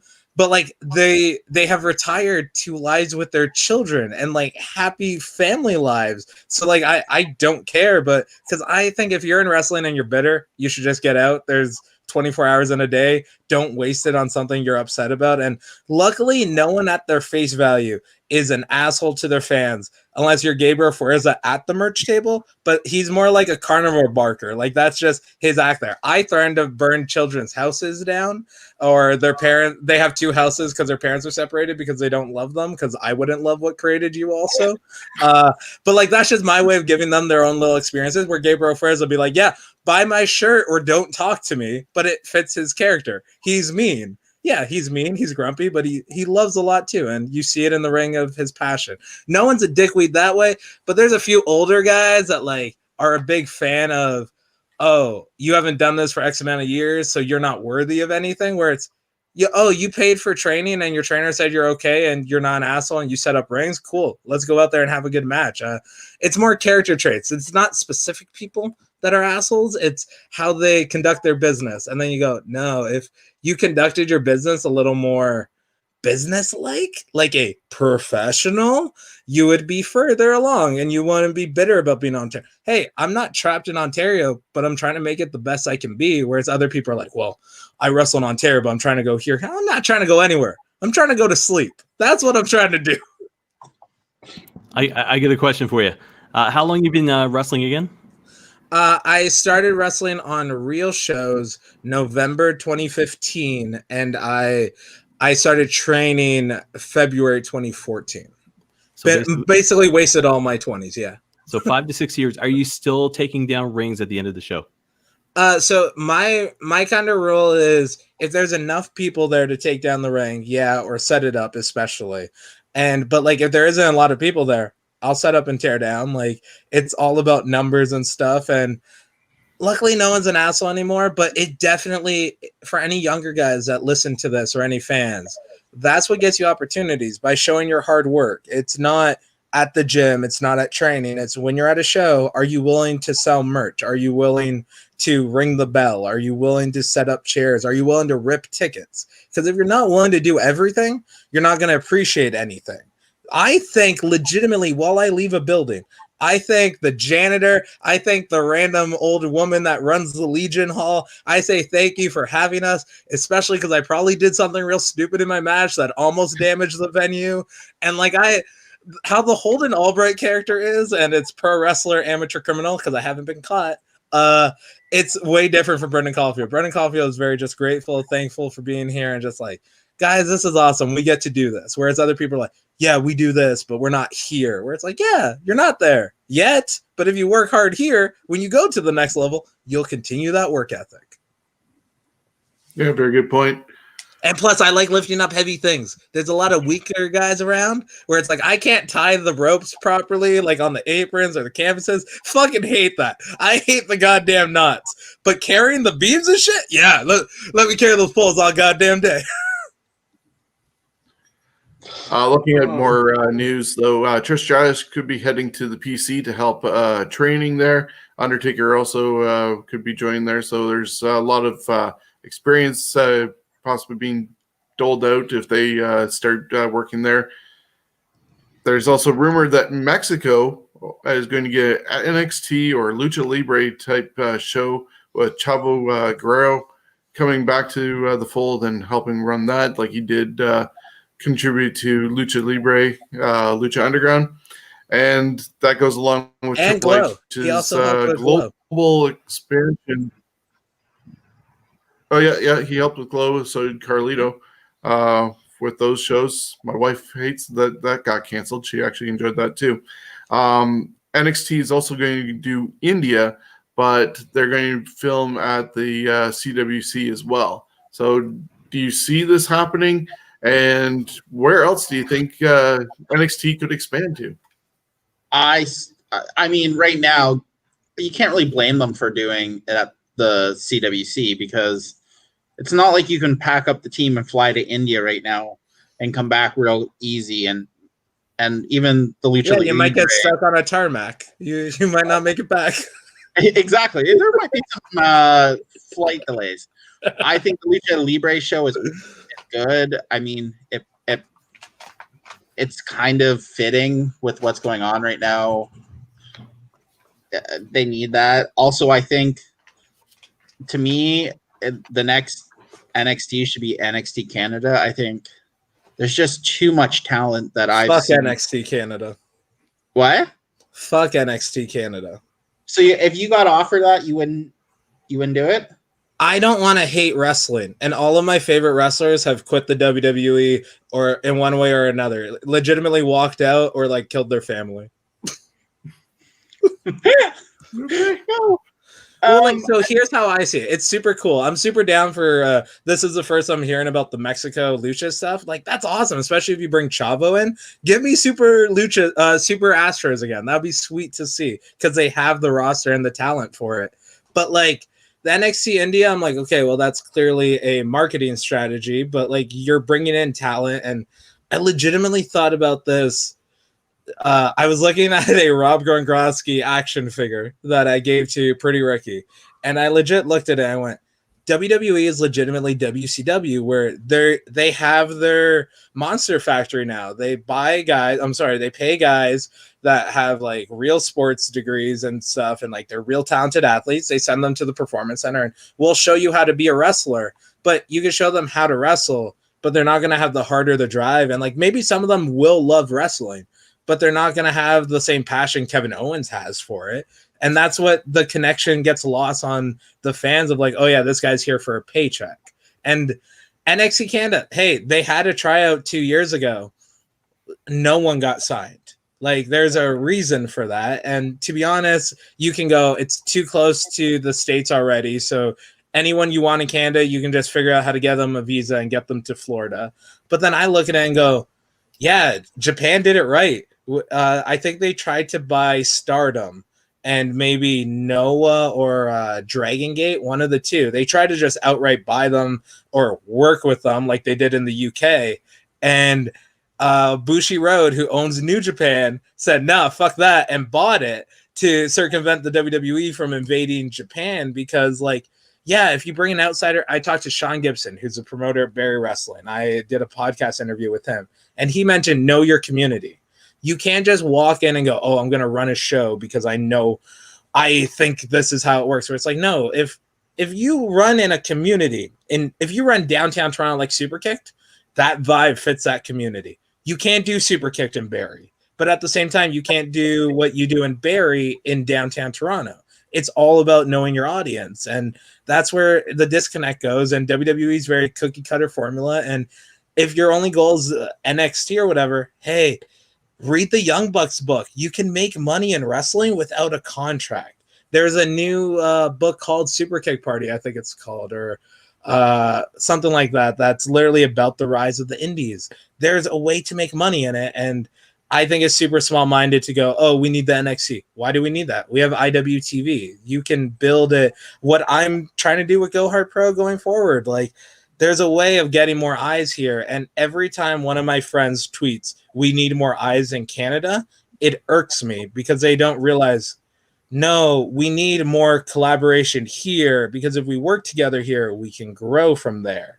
And a lot of my friends go, oh, there's so much talent in Canada, and they just mean the GTA. I know people in Vancouver. I know people in the Maritimes. Canada's more than just Ontario. And unfortunately, sometimes we don't look past that. And that's where you get once again, it's tunnel vision. And legitimately, I just got a text from Vertigo while we were recording saying, because I was explaining this to him, and he goes, I do think he was selfish. He said he was selfishly looking for himself of going to other places like the UK to build up stuff where it's like, no, where did the UK start in 2014? I'm sorry, I don't watch Raw every week, but I watch the indies. I watch what's going on. I listen to podcasts. I thank God for Twitter. You could just know what everything going on in wrestling within the span of a minute on there. And that's where you go, oh, yeah, the UK is popping off right now, but where were they 6 years ago? Oh, Japan's popping off 4 years ago. Where were they in 2006? Because I swear to God, I can't be the only person that watches Japanese footage. And if it's between 1980 and 2007, I do not know the difference because I swear to God, the cameras are the same. Yeah, pretty much. I mean, but yeah, I'm anti-WWE a little bit. I mean, I watch it sometimes, but it's not something I'd watch. But I know, so would you say that there in 2021 more chances of certain places working together in Ontario, or less likely of organizations working together to put on? I think 2021's a wash. I hope by the end of 2022 it's I will make sure that a lot of promotions are more working together, because when I say stuff like, why are so many shows on, everyone else will say, why are there so many shows on one day? But they don't say, hey, if you're going to have those shows, how come next weekend has no shows? How come you don't do your show at 1 o'clock? You do your show at 6 o'clock. It's easy to point out problems. It's harder to come up with solutions. And I don't want to bitch and moan if I don't either have a solution ready, and once again, a solution isn't going to work perfectly. There are holes. And if one person wants to be like, no, this is my only province and my thing, it's like, okay, cool. But wouldn't you want to watch a show that features more than 10 of the same guys? Like, wouldn't you want to see that variety? Like I pitched earlier, next year we should do a 8 nights of Christmas fights thing, and every promotion just does an hour. And if we all communicate to each other about who we're going to use on the show and how we're going to use them, you could get 8 nights of 8 different cards possibly. And maybe you have some of the same guys wrestling, but they're not wrestling the same people. Because I don't know. I just want the best. I don't know. Because I know here in Ontario, there's at least one organization that we won't tries to monopolize it. Yeah, who, if you work for, you have to sign with us and you can't work anywhere else. Well, especially for that one company that you can't work for them. Because I mean, as wrestling fans, we, especially Smash, I know that's where we, at least myself, goes to most. Destiny cough. Yeah. I mean, yeah, let's not go in there, because we've had me go off on Destiny on this show because they deleted all of our videos like this podcast because they weren't Destiny related. We weren't blowing Destiny to stay on their site. But I believe every promotion that started before like 2017 falls under what you're saying. Like the fact of Tarek doesn't have a fucking contract is a crime. But the reason he doesn't wrestle for so many promotions is because he could wrestle 60 matches and it's only at Smash. And there's not anything wrong with that, but that limits your growth. That focuses your talent on one thing. And to be honest, what you were saying before, I thought you were actually talking about Smash. Wow. Okay. These are things as fans. I probably shouldn't say it. Yeah, probably. Yeah. It's live. We can't edit this. Sorry. Oh, no. Like, I know it's live. I see the little red thing over there. It's really well done and professional. I see the scrolling bar on the lower, not even lower third. That's like lower 10th.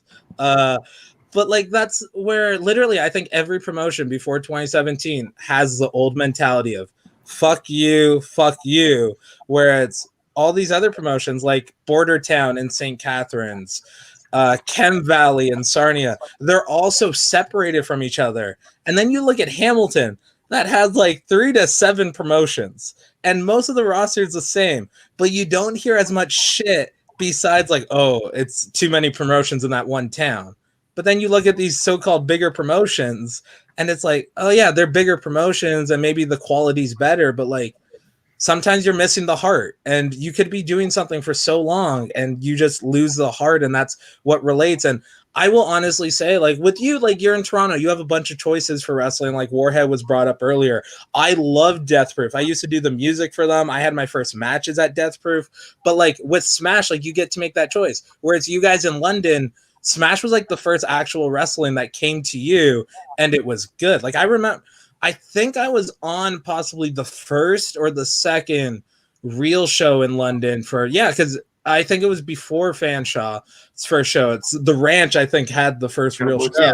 And that was legitimately my third match I ever had. I got my green light like 2 weeks before that. I wrestled at Superkick because that's where I trained. And then I wrestled MCW on Saturday. And I did a Johnny Gargano seminar and then wrestled Eric Donnelly in the pre-show of that Smash show. And it was my third match ever.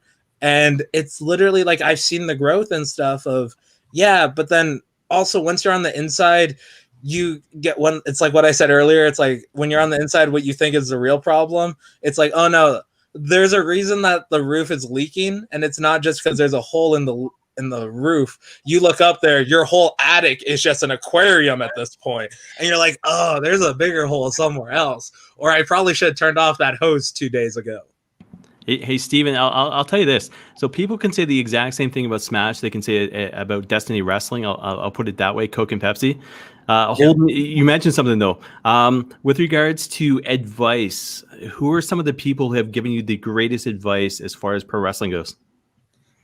Personally, the best advice I've gotten is from Josh Alexander, for the fact that I've spent so much time with him that I've been lucky enough to hear. He's been invested in me also, so he tells me a little more where you get to see the perspective. And I had the benefit. I drove to all the Smash shows. When that year and a half I was training, I was at shows every weekend. I was driving the Brent Banks, the Tareks, the John Greeds, the Steve Browns. And once again, I'm bringing up conversations I had recently, but I feel like the past month has been a good like sitcom moment of everything coming back around full circle. And it's literally, I was talking to Fuerza and I mentioned, because by the way, I talked to a lot of these people in the past week because I was getting the posters and postcards signed. They are coming to the backers soon. There will be messages. My first concern was making sure I made the deadline of December 21st, 7 p.m. and getting the signatures.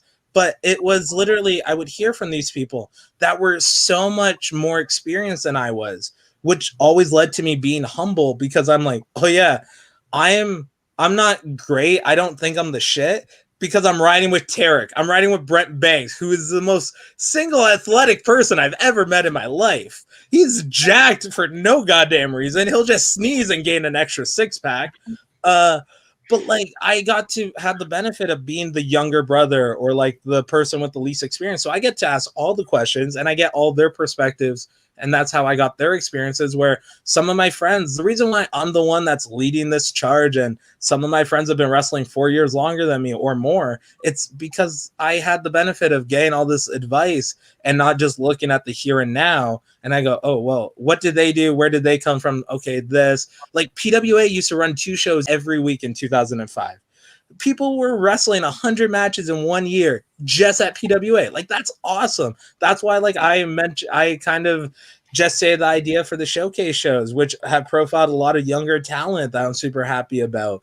And it's literally I never got the opportunity to be friends with people that were at my skill level or below me. So I never had this like ego of, oh, I'm good. I'm like, oh no, I'm not good, because this guy in my passenger seat's way better than me, and this tag team behind me is the fucking best. So it's that just being tenacious, and unfortunately people do believe competition is for the best, but for the wrong reasons.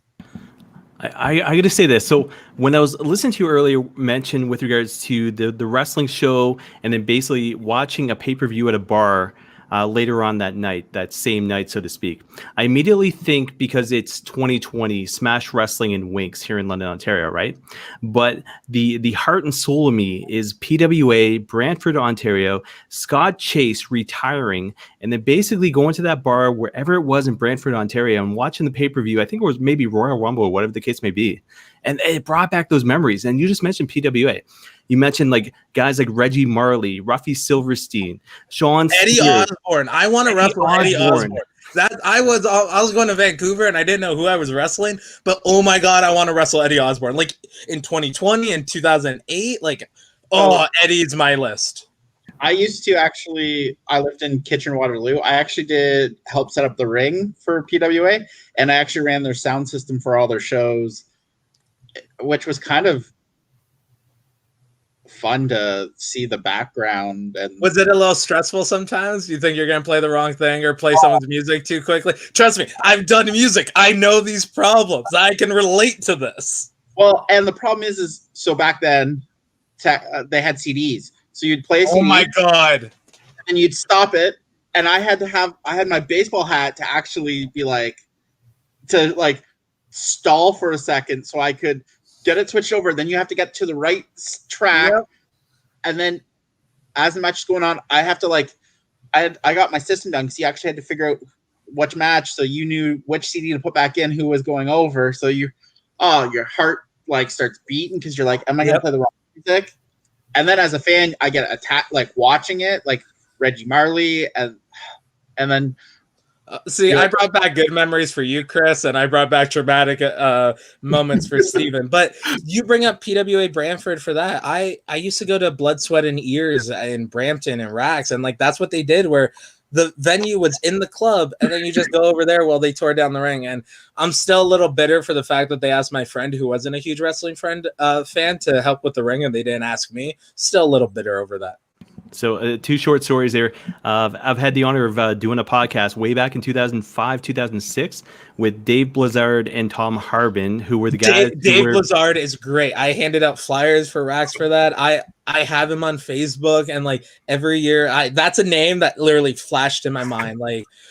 Dave's the best. And as far as PWA goes, 2 stories. Number 1, I got in shit for carrying the PWA Tag Team Championship up the steps by PD Flex, if you know that name. Yeah, Darcy, right? No. Is it Darcy? It's Darcy, yes. Okay, yeah, I know. He lives on a bar now. And the other story about PWA is breaking down a ring, the final PWA event I ever attended, breaking down a ring with Josh Alexander. So it was pretty cool moments and memories there. So. See, that's the cool thing where it's you can support Josh because you literally saw and worked with him, and then you see the success of people, and there's people that you could be like, oh, they're an asshole. Why do they have the success? Where it's no, everyone saw Josh's journey. He broke his neck 2 goddamn times, and that's a guy that you could look up to and go, yeah. So speaking of Josh Alexander and Ethan Page, any inside information where they might end up with contracts? No, I got no idea, and I definitely don't want to ask them. I don't want to be that guy. But I will say they're both on the show tomorrow. I will say that much. As a fan, take friendship away. Where would you like to see them end up? I joked to Ethan Page in August before I knew the contract stuff that oh my god, that's sweet. Was that a Timmons show or Rax? That was Chris is showing a BSE DVD for any. It was Mississauga. The main event was Christian Cage taking on Abyss. I saw the poster for that. That was before I started going to the shows, but I joked to Ethan Page in August at the A1 show about them taking away Twitch and Cameo from the wrestlers. I was like, well, it's because he could have gone to a WWE tryout 5 years ago before signing with TNA. He's talked about that, and literally, I'm like, it's a good thing you didn't go to WWE since everything you do is what they're trying to ban right now. And he's like, yeah. And then I also told him that. I asked him, did he think that he would have the body type of 2003 Hollywood Rock? So I think last week I was mentioning my dream match right now would be the North versus FTR. Very obvious, yeah. That'd be a great fun. Give me 30, 60 minutes of that. Woo. Oh, all fucking 3 hours of just watching. That would be. You're going to use that match to time how long your paint takes to dry. Because now you're going to be entertained. Oh, that would be one of those matches that I would get sucked right into. And just take my money now for that. Do that when it's fans, and just how much money do I need to be front row for that? Yeah. Hey, Holden, a question for you without breaking news, but Scumbags of Wrestling, you're close with Ethan Page, obviously, Julian. Without saying what's going on, do you know where he's going? No idea.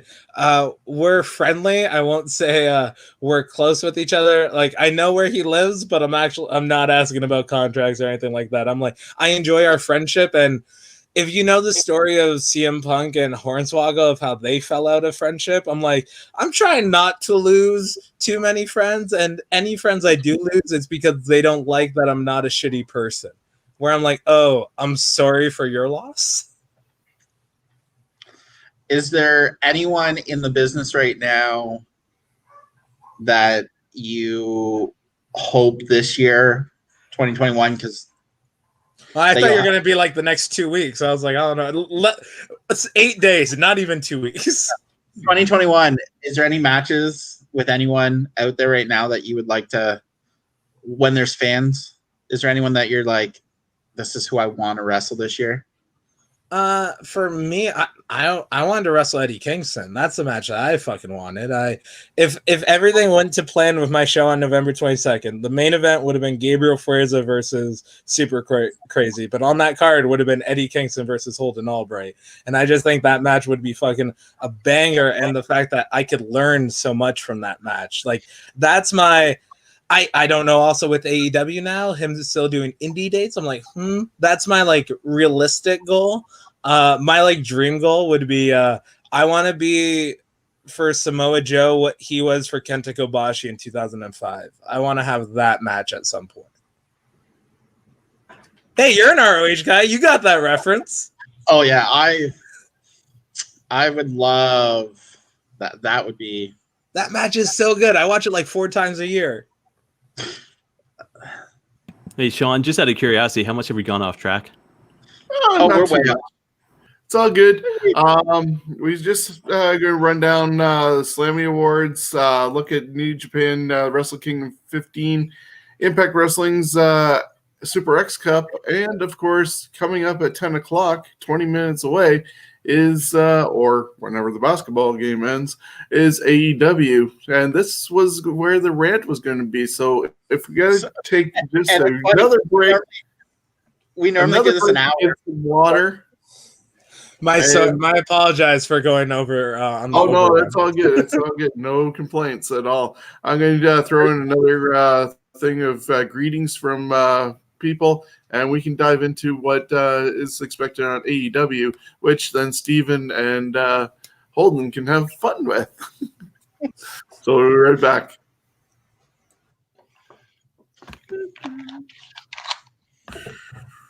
Sure. Do you edit these parts out? No. Oh yeah, he will. Hey guys, Ryan Knight from the Knights of the Squared Circle. Just wanted to wish the entire Scumbags We got no video. Merry Christmas and a Happy New Year. We'll see you guys in 2021. Hey, Shawn. Yeah. You got nothing here. I see that. Yeah, I see Scott now, but I didn't get a chance to see Ryan. I heard him. Hey guys, Ryan Knight from the Knights of the Squared There we Circle. go. Hi, Ryan. Their Scumbags and Wrestling family a Merry Christmas and a Happy New Year. We'll see you guys in 2021.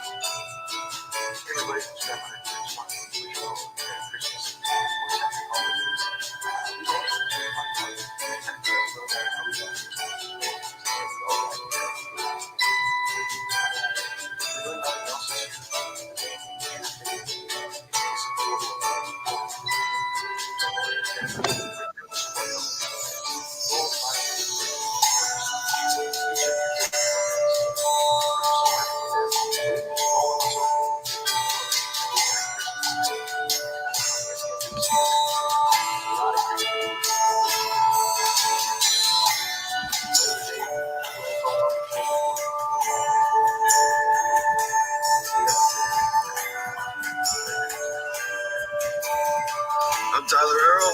I'm Danny Vicious. Wishing you all a very healthy, happy, safe, jolly, whatever else you want to call it. Happy holidays, Merry Christmas. We'll all see you in the new year. Happy New Year, guys. Hey guys, it's Jay Smith. I wanted to take a second to reach out, wish you all a very Merry Christmas, Happy Holidays. hug that family a little tighter here this year. 2020 has been an absolutely crazy time. I know we all know that. And just like you keep hearing the messages to support local, there has never been a more important time coming up once we ever get back to normal to continue to support Ontario indie wrestling. Thank you all so much for that support over the years. It means more to all of us than we could possibly know. And coming up, 2021, big year for all of us. There have been so many opportunities for workers, for wrestlers, or for even referees throughout the industry here this past little bit. Ontario is a hotbed. It has been for quite some time. The secret is out. Thank you for your support. Let's continue embracing it in 2021. Merry Christmas, Happy Holidays, Happy New Year. Cheers, guys.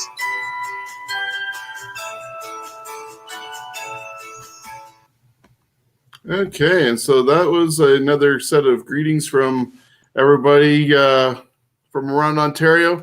Scott's message was a little low. I'm going to have to fix that, but all these messages will appear on our Facebook page on Christmas Day and be able to have greetings from all our favorites and friends from Ontario. I don't know what's worse out of that. What's that? Scott Hunter's taste in baseball, and then we get Jay Smith's face on freaking camera there. Like, dude. Hey, Jay Smith did say 2021 is going to be a great year for everyone. So if it's not, like I'm predicting how 2022 might be better, we can all blame Jay Smith. And he said hug your family a little tighter. He has like 12 children. Like you can't really hug all of them at the same time. No, all due respect. I love Jay Smith and Scott Hunter is what's that word? Beautiful. Yeah, beautiful. Yes, he's got that salt and pepper like George Clooney thing going on. Yeah, I felt that too.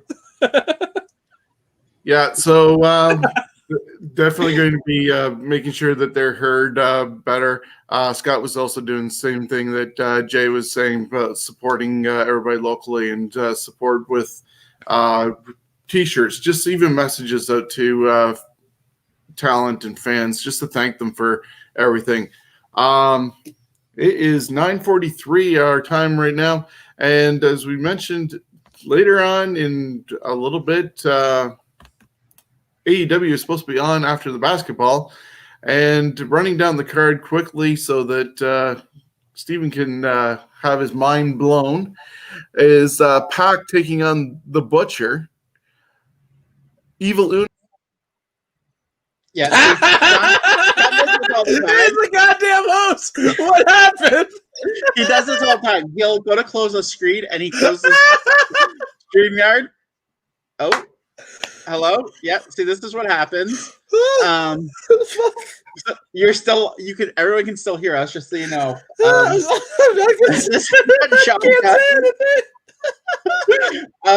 He's done this to me when we've been talking about something, and then all of a sudden I have to go off on a tangent, which is pretty easy for me.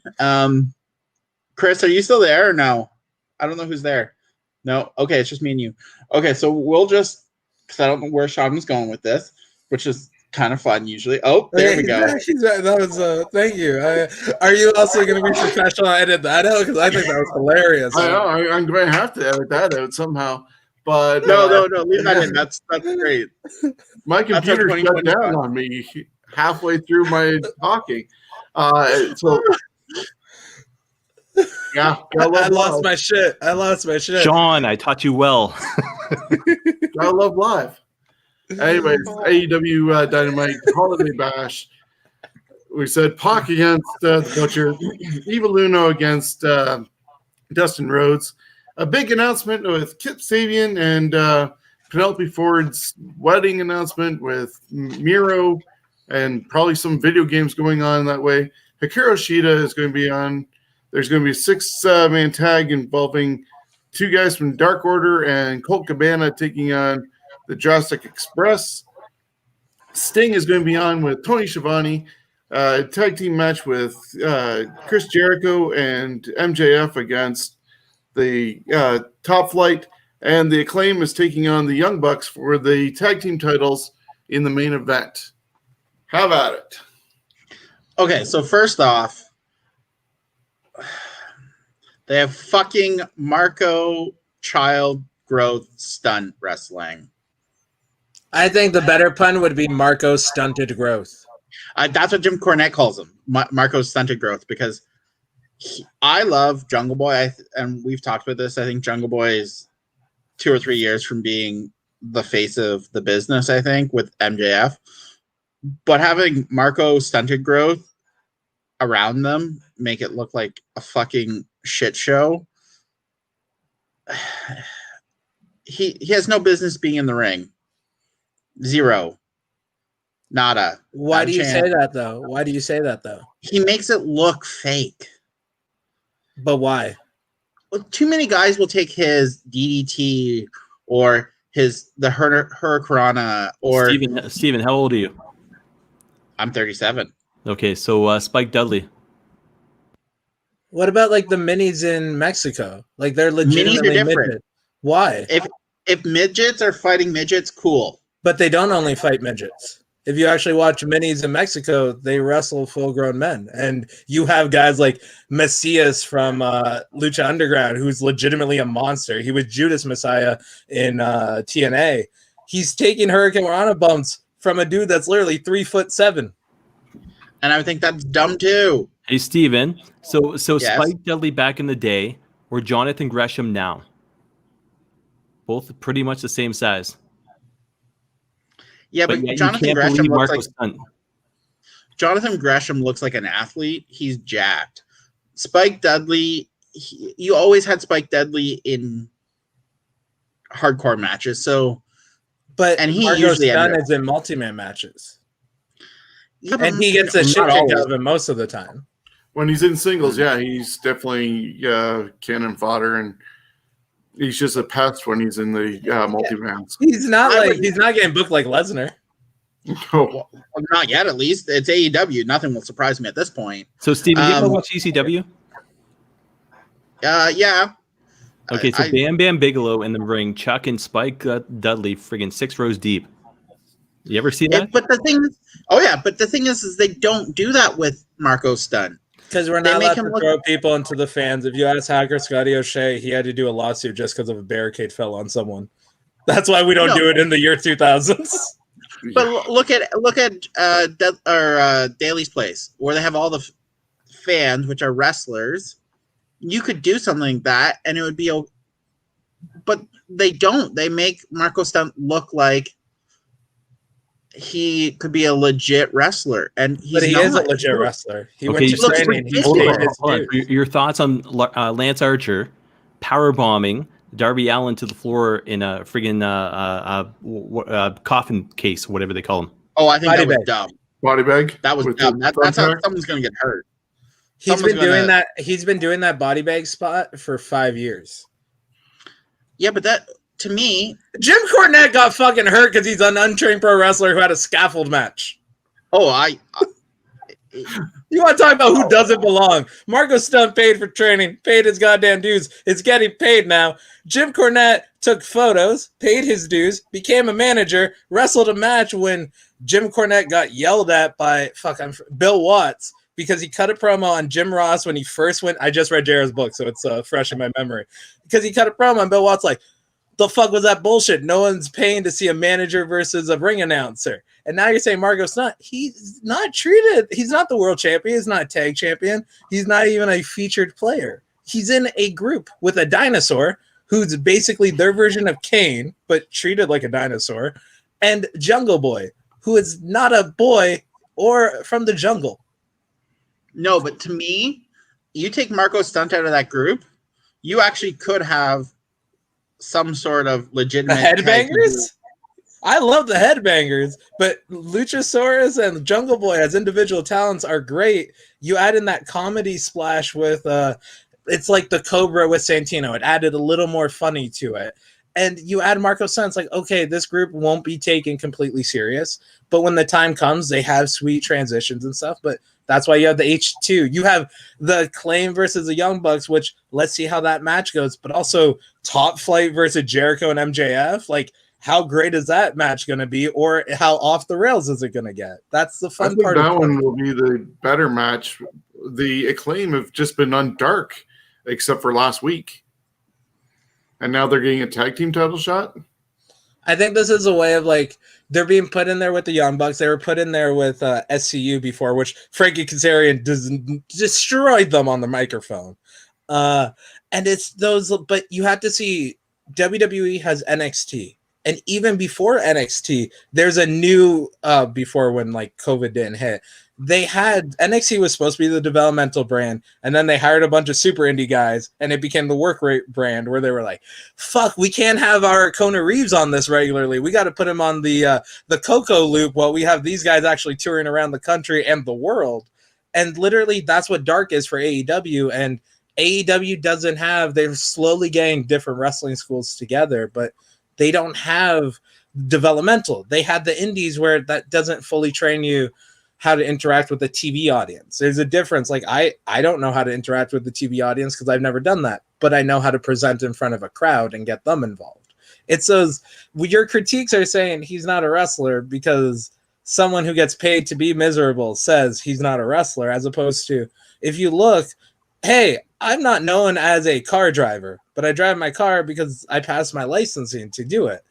If someone's willing to pay you to be a wrestler, then you're a wrestler. If someone's willing to pay you to be a porn star, you're a porn star. If you just record a video of you having sex and post on xamster.com/will not give away this private YouTube, the private link, you're just posting porn. You're not a porn star. Show me the money. Show me the OnlyFans receipts. Hey, Steven, question for you. Orange Cassidy, Marco Stunt. Last match you get to watch in your whole entire life. Who's it going to be? No, it's going to be the last match. He's not going to know a winner because he's going to shoot himself in the head like the guy that stalked Bjork. Yeah. That would, Lord, that would be. I mean, I think if they had Marco Stunt as more like a cheerleader outside, I could. But how is he not that right now? They put him in. He's in too many matches. Instead of getting fucked with by the heels and then it leading into a match where he has to defend himself, it's always like, oh, here's a 6-man because we need to get a match on there. And they don't. I find that with AEW, they don't follow through the stories as well as they could. Because they don't have 3 hours on Monday for one roster, 2 hours on Friday for another roster, and 2 hours now on Wednesday. They literally, if you want that, you watch Being the Elite to get most of these stories are actually driven. Like the reason the Dark Order a year ago got laughed at for them destroying the Elite at the end of the year, and their ratings were going down. And now John Silver is one of the most over people just because he's funny on a YouTube show. Like once the crowd comes back, that's when we're going to know who's really over. But as of right now, the audience is Twitter, and that's where Pockets, as you say, gets over, and the Dark Order, where it's guys that worked hard. And that's something I don't like, where it's like, you're not this because I don't think you fit these qualifications. Whereas, hey, if you get 51% on a test or 75 or 90, you still pass the test, right? Steven, you ever heard of Pro Wrestling Tees? Do I? No. Have you ever heard of Pro Wrestling Tees? Oh, yeah. Okay, so number 1 and number 2 top selling T-shirts of the year. Oh, I already know. It's Pockets. And yeah, and I don't fucking get it. Why does that anger you though? Why does that anger you so much? I think it's because, to me, I think it's so disrespectful to make it look fake. The fucking shin kicks, those like super kicks to the shin. But no one sells those. I would love him to try to do that to like a Tyson Dukes. Tyson Dukes would beat the piss out of him right then and there. It would be the greatest thing ever. Maybe that's why people don't have contracts. Well, very well, but I also, me personally, I would not pay money for that. And you didn't. That's why I love you as a fan. And then you're like, there's not enough time in the day for porn, or you can watch so much, but you can critique this. We're like, no, there is so much content in the world. Not all of it has to be porn related, but it's a good joke that I keep going back to. I just find AEW, yes, they only have 2 hours and then they have the 2 hours on Dark. But if they could get a consistent storyline instead of it being, seems like. No, you want everyone to have a storyline. There are storylines. No, not everyone. I would like it to be consistent. You want Marco Stunt to have a storyline. Marco Stunt is not on the totem pole to have a storyline. But then don't put him in matches. But then how are you going to have content? You're telling me you couldn't come up with a different matchup? Not in 120 minutes. You could have Jurassic Express versus another tag team. They have these ratings. Make it, someone trying to get. Oh yeah, I would burn that, Chris, personally. I would light it on fire, burn it.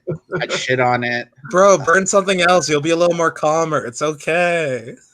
I mean, I would. They have these. They have these power rankings or division rankings, but it doesn't. Marco seem like is not on it, by the way. No. Thank Jesus, because I would actually. But I would much rather see the Jurassic Express versus someone on that list where they're trying to move up than like this Miro Kip Sabian. I think Kip Sabian could be a superstar. I actually think that arrogant prick character is great, but this wedding storyline, I don't find that it's doing anything for either of them. I mean, it's been done on Raw. We've seen how many weddings. It draws weddings happen on wrestling because they draw ratings. And of course, Miro is in another angle involving a wedding. Sean, are you taking notes? As far as future guests for the show to have on at the same time as Steven? I will give you $100, okay? No. To be honest, there isn't too many people that would argue these points because a lot of wrestlers are smart and they won't voice a different opinion to people. But also at the same time, like, there's a difference between having a discussion and appreciating conversation versus, oh, well, I want a job there. I'm not going to voice my opinion. It's like, yeah, cool. You'll be another cog in the machine. And I don't give a shit about that machine at all. Sean, $100, hold on. $100 right here. Donate it to the show to put to Steven's wrestling journey as far as charity goes. For you to get Marco Stunt on the show. I think you need more than $100. I think you need more than go look at his Cameo account and then like times that by 2, and that's probably his booking fee. Okay, so $200 for you, Marco Stunt, and Steven to do an interview all together. Oh no, because it wouldn't happen. I would end up in jail. Why would you end up in jail? Because I'd end up threatening to kill him. Because he'd say not jail. Stupid. That's internet talk. Like you could end up in Twitter keyboard jail. warrior. See, I actually enjoy having you on this podcast because we've had other guests who, like what I said, right? They're very like not as talkative, and they don't really. They'll talk but not say anything. Whereas I say a lot, but I don't really talk. I don't fucking know. But you're also not. It seems like you're not afraid to not be booked on big shows. Yeah, I'll just make my own big show. I told someone before when I was starting Go Hard Pro, it's like, oh, most people who start promotions, either them and their friends aren't getting booked or they don't get booking, so they start a promotion where it's like, yo, I wrestled a lot last year. Like, I shouldn't be starting a promotion. I'm not starting a promotion to have a vanity project. I'm starting a promotion because I want it to be better. And there's only so much bitching and moaning you can do where it's like, yeah, well, why not do it yourself? We're in 2020 for the next 7 days. Like, you can, in this environment, you can have this awesome show that if you have me on it, I talk way too much, but it's because, especially in the pandemic, I talked to Perry Ricky. I think everyone has a podcast because we want to talk to our friends. And online, I hate fucking Twitter. But, like, I don't see everything negative because I just don't interact with it. And amazingly, when you don't dislike bad blog TO articles or retweet videos of Wrestle Talk shitting on something, you don't see a lot of that. When you retweet a lot of dog videos, you see dog videos. When you retweet a bunch of cool wrestling spots randomly, if you look at my account, a lot of it's just me retweeting shit. And, like, when the Butcher and Blade debuted, I've never sent a dick pic in my life, and I've never really made sexually inappropriate texts. But I quote tweeted their goddamn debut, and I put raindrop emojis, eggplant, because I was so fucking excited for them because they're my boys, and you get to see their hard work pay off. And when you're like, oh, Butcher and the Blade haven't been done right, they had that bomb-ass street fight with the Young Bucks last year. They also have the best style that everyone always mentions. And the Butcher, who's been wrestling for like 5 years, is old and is an accomplished entertainer outside of wrestling, is wrestling Pac on a big show this week. It's like, how do you book that person better? I just think seeing them at local shows, Smash, I think they should have been, and I still think they could be, in the tag team title picture, actually wrestling for the titles, presented as more of a serious contender for the titles, because I think they have way more talent than they are getting to show. Well, I think right now they are in the title hunt. They've been there every now and then, but like they're one of the teams that, if you think of the 5 teams of AEW, Butcher and the Blade's one of those 5 that you mentioned. See, I really appreciate that you don't shit on Kenny Omega and the Young Bucks, because that's like the easy thing to shit on. Oh no, we haven't got there. He does. Oh, we haven't got there. Oh, okay, because then do you think the Young Bucks should be tag champs? I don't have a problem with them being tag champs. I think their lead up to the match against FTR wasn't good. I think it was that shitty. should have been in front of a crowd. That's one of the few matches I could say should have been in front of a crowd. But there was no build up. Like I would have much rather seen that over 2 or 3 months, like a real good story into it. But they did do that. Even FTR debuted their build.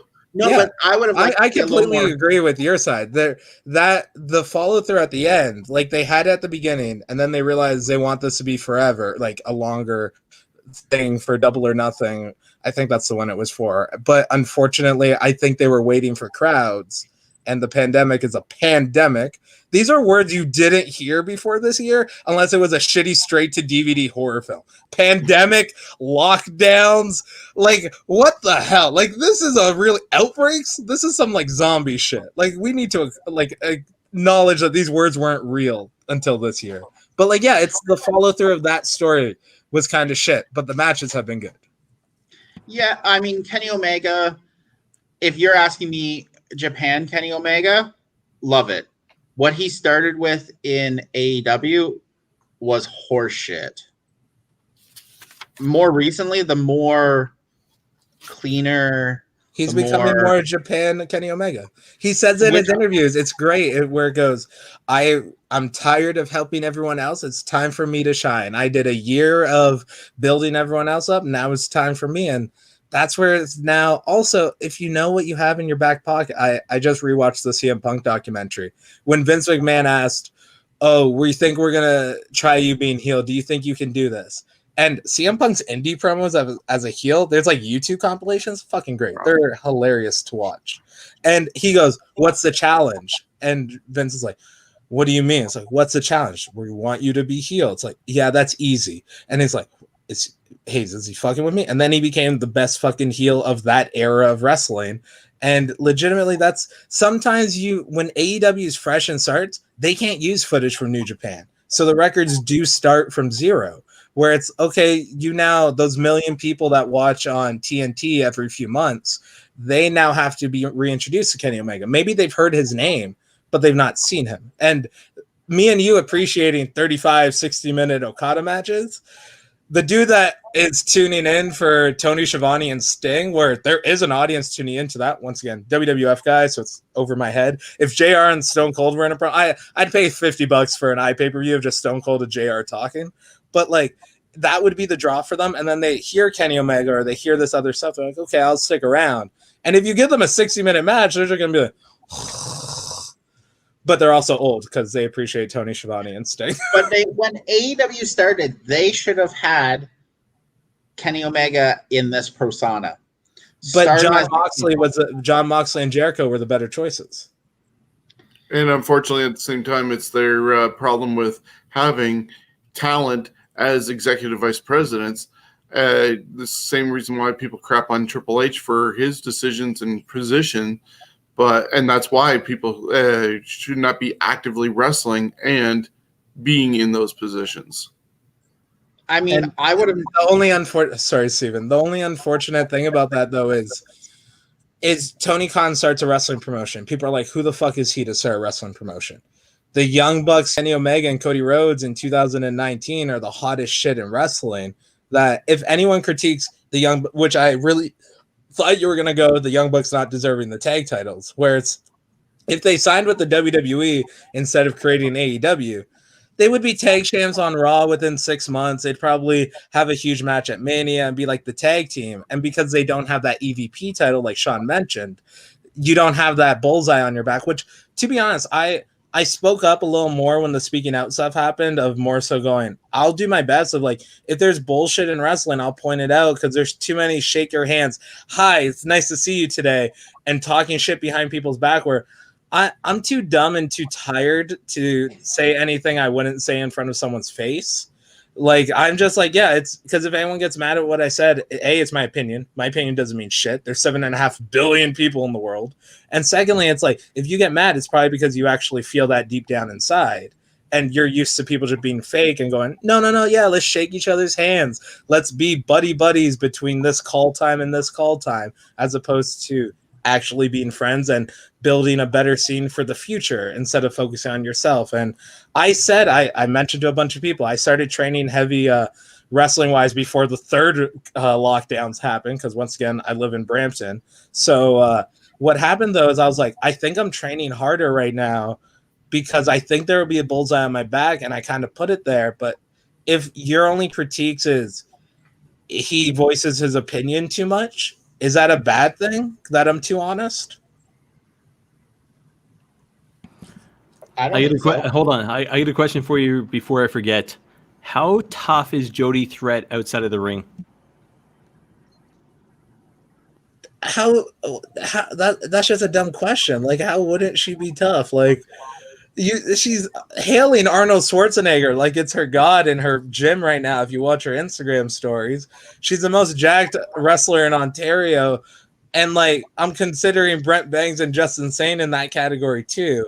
And like, she's a girl. She'll punch you in the mouth and you can't punch her, and she'll dare you to punch her, and then you'll be like, fine, I'll punch you, and she'll punch you again, and then she'll kick you in the dick. She punched me in the dick. There's one match, if you go on Crossbuy's YouTube account, it's the first intergender match at Crossbuy. The first time me and her even wrestled the opposite sex. And she's selling up, and she straight up just punches me in the dick. Like, I spit because I wasn't expecting how low that punch was going to. I didn't expect that punch at all. So that's just a dumb question, Chris. I'm sorry. No. And did she make you buy her Big Mac afterwards? No, she did. She did give me a black eye at Barry though, and paid for my my tequila afterwards at the bar. So like, I was going to say two things. Number one, when I saw her last year at the what was that show that we were at, Shawn? The 2-day thing in Toronto for Smash. The Summit. No. The Northern. Yes. Yeah. She listed Lufisto as one of her greatest, basically, wrestlers that she looked up to, as well as the fact is, I mean, she's gifted in so many freaking ways. And the fact is, she looks like she can put a lot of men to shame in that ring. And it's just, I mean, her power amazes me. So that's pretty much why I asked the question. If you want to see one of my favorite matches I've had, it's me, Josh versus her. It's on Crossbuy's YouTube account. And like, a lot of people don't like three-ways, like wrestling three-ways, but like, I enjoy the challenge of let's plan this so that everyone's involved at the same time. And you have a guy like Josh, you have a girl like Jody, you have an idiot like me. Like, that match is just like fun. And Josh like ripped my chest open on chops. So that's fun for people too. So this will be probably controversial. I don't like intergender wrestling. I hate watching it. I don't know. You talk about a lot of stuff you don't like, but you don't tell us what porn you watch. So that we'll talk off air, because that's a very unique stuff. But that's a valid opinion. You didn't shit on intergender wrestling until you're like, hey, let me just. It's not controversial. It's legitimately you don't like it, and I don't like a lot of bad intergender wrestling. I don't like sexual innuendos on stuff. Once again, this is me in my mind thinking, because I had Josh helping me at this show when I wrestled Addie on that last match. No bullshit. We're planning the match, and it's a my style match, so I want to wrestle. And she's like, oh, do you want a little more haha gaga? And I'm like, no. And she's like, well, the fans don't want New Japan. And it's a first show in Peterborough. It's a family crowd. Half of them got refunds because of COVID. And I was like, she said, they don't want New Japan. They want haha. And I said, they don't know what they want because they haven't seen anything. And Josh told me, don't punch her in that match. And I was like, Good point. I'll remember that. And that whole match, like, it's very much a Japanese style match, but like, you forget that it's a man versus a woman, and it's just two wrestlers at that point. Because once again, like, you want to bring up Marco Stunt, but like Rey Mysterio wasn't too far off on that, and like he was a loved character in WCW. And if it's Viscera versus Rey Mysterio, that's one thing. I see like if you have Marco Stunt versus Tessa Blanchard has the advantage, right? Marco Stunt versus Alexia Nicole. I think Marco will try to twerk and he will not be capable of it. And Alexia Nicole is jacked as well.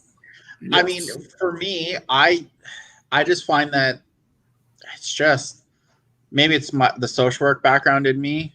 It's just that's why I was told not to punch Addie in that match, because you don't know who in that crowd has experienced that kind of thing. And unfortunately, like, I will admit that there's a couple intergender matches. Like I said, Jody Threat versus Von Vertigo in that opener.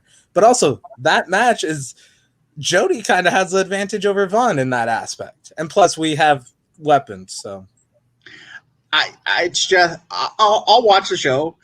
That will be one of those matches that you can skip over. It'll be on YouTube for the rest of time. So like, I have a hope that by that Monday we'll have a certain amount of viewers. So like, if you watch after 9 p.m., you can skip through the first little bit.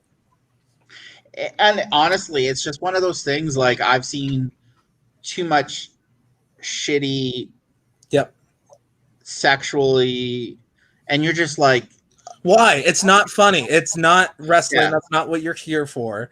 Like, if you have a Lufisto versus Warhead and they're beating the shit out of each other, there's no reason for like there to be a waist lock grind spot in it, which I've seen them wrestle each other and they didn't do that. They used dildos, but like it made sense. There's no weird like gold dust kind of inappropriateness where it's like, yeah, that's a perfect reason. That's why I always like asking people why, because it forces them to acknowledge what their real feelings are. And I like you, Steven. You actually have points. You're not, I don't like this because I'm a Jim Cornette guy. You have the social service background, and that's where you can agree with people. I'm not religious now. I kind of grew up Catholic, but whenever I ask if someone's religious and they're like, oh yeah, I'm Catholic, and or whatever, but they never went through a journey of reading the Bible for themselves. They don't go to church every week.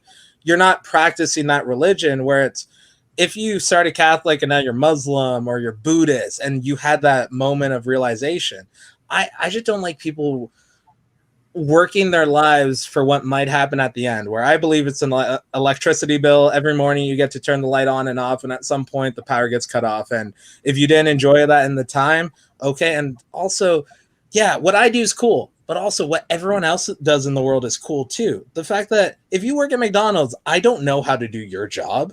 You also don't know how to do my job. I don't really know how to do my job. I just know I get paid every Friday. Sometimes if I show up, it kind of works out for me. But like, that's everyone's valued, where it's a lot of people don't see that of like, oh, if I'm not doing this, I'm not. Dude, the fact I think everyone thinks that they'll be a parent one day, because that can happen by accident. And if it happens to me in the next 5 years, it's an accident. I promise I'll never be a parent. Did you get snipped? No. It's kind of tough for two guys to pop a baby out, and I don't like children. So I thought you were going to say you don't like pulling out. Well, usually we're going to leave that alone. You're a bottom. Yeah, see? Yeah, see? Once again, see, I have no shame conversating with this, Steven. You're the one that even brought it up. Never. See, that's the bullshit that of like, oh, I'm not going to be open. That's your true self. Screw that. That's who you love. That's who you feel. It's whatever. It's you. It's Steven. I appreciate Steven as Steven. And that's why you might not want to talk about your porn, but like, you're more in the bear category. Is your boyfriend in that bear category? I don't have a boyfriend. Okay, is the types that you go for in that category? No, complete opposite. Ooh. So, Shawn, what is next in the marathon episode of the Christmas episode of the sweet name change over there also. Exactly. So yes, we have gone a little long, which is great. I love the. No girl has ever said that to me. That's why I would. That's why I'm not even. I'm sober. I know. We should invite Hey, Shawn, we should invite Holden to do one of our fantasy warfare tournaments. Oh, for sure.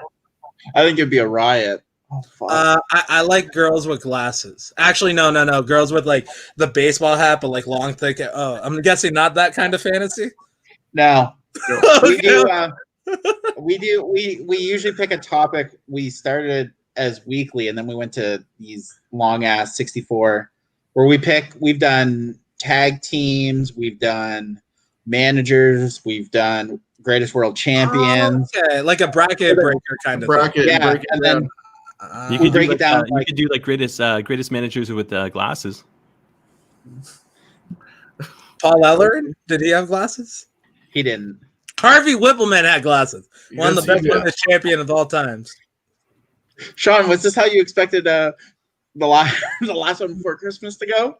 No, but it's a good. I like the length. It's been great. The upside is what we had left to do is all stuff that's happening next month, so I can talk about it on next episode. So it's all Perfect.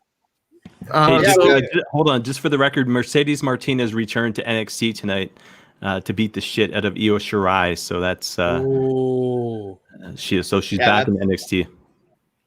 I expected that to happen. And then two more things actually. Keiji Muto is his 58th birthday today, so the one and only great Muta, as well as on this date in 1995, Ted DiBiase celebrated Festivus by unleashing Santa Claus on the World Wrestling Federation. So, In Your House, number 5.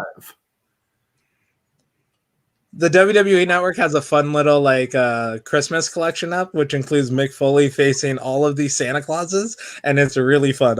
I wish I saw that before I filmed my show because I think that would have been hilarious to have a bunch of Santas. where is so you were saying that you've not only as far as go hard pro goes, that is the alcohol in me right now talking, but I'm jealous. Where do people find you as far as your personal podcast goes? So if you look up This Is Brendan and also Brendan Caulfield on Facebook, because that's where I got that part from, you can find all that. I'm at Holden Pro on Instagram, Twitter. Go Hard Pro is at Go Hard PW on Instagram and Twitter. And you can watch the show tomorrow at 7 p.m. for free on Crossbody Pro Wrestling's YouTube account. Also, a quick shout out to Hamilton Pro Wrestling Academy for letting us film stuff there. And for Hamilton Wrestling Entertainment's purchase of the Ontario Performance Center, that's where we actually got a chance to film the event. So I'm very appreciative to all these people. And for any new fans that can come to the Crossbody account, there's almost 2 years of showcase shows of younger guys.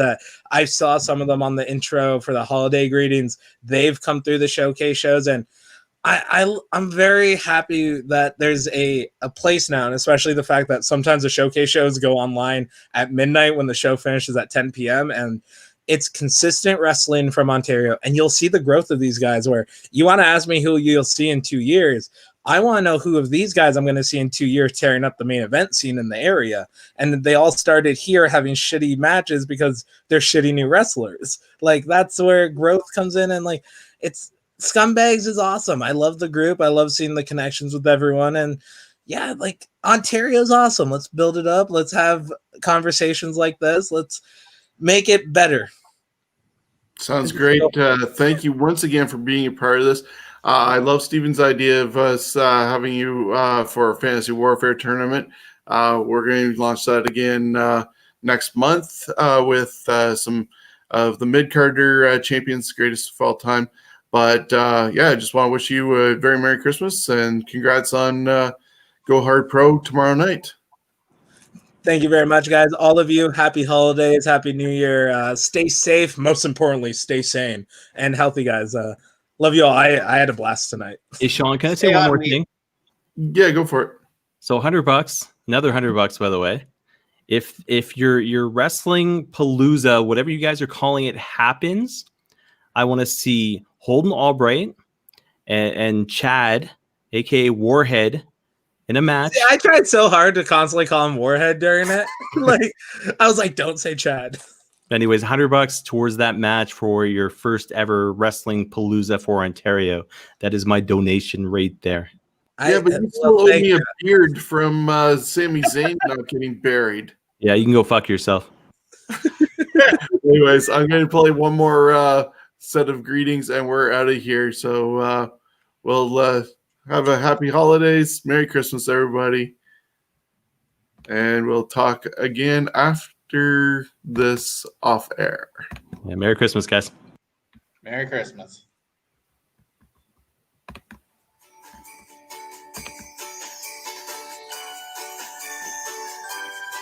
Hey there, wrestling fans.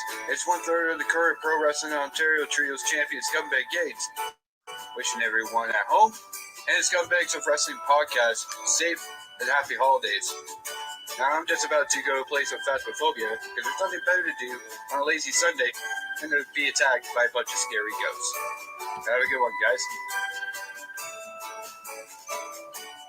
Hey, Scumbags of Wrestling, this is Rowdy Rap Rob Gosling coming here to you, wishing you a very Merry Christmas. Hey guys, Merry Christmas, Happy Holidays, whatever you're into. Just want to say thank you for tuning in to Scumbags of Wrestling podcast.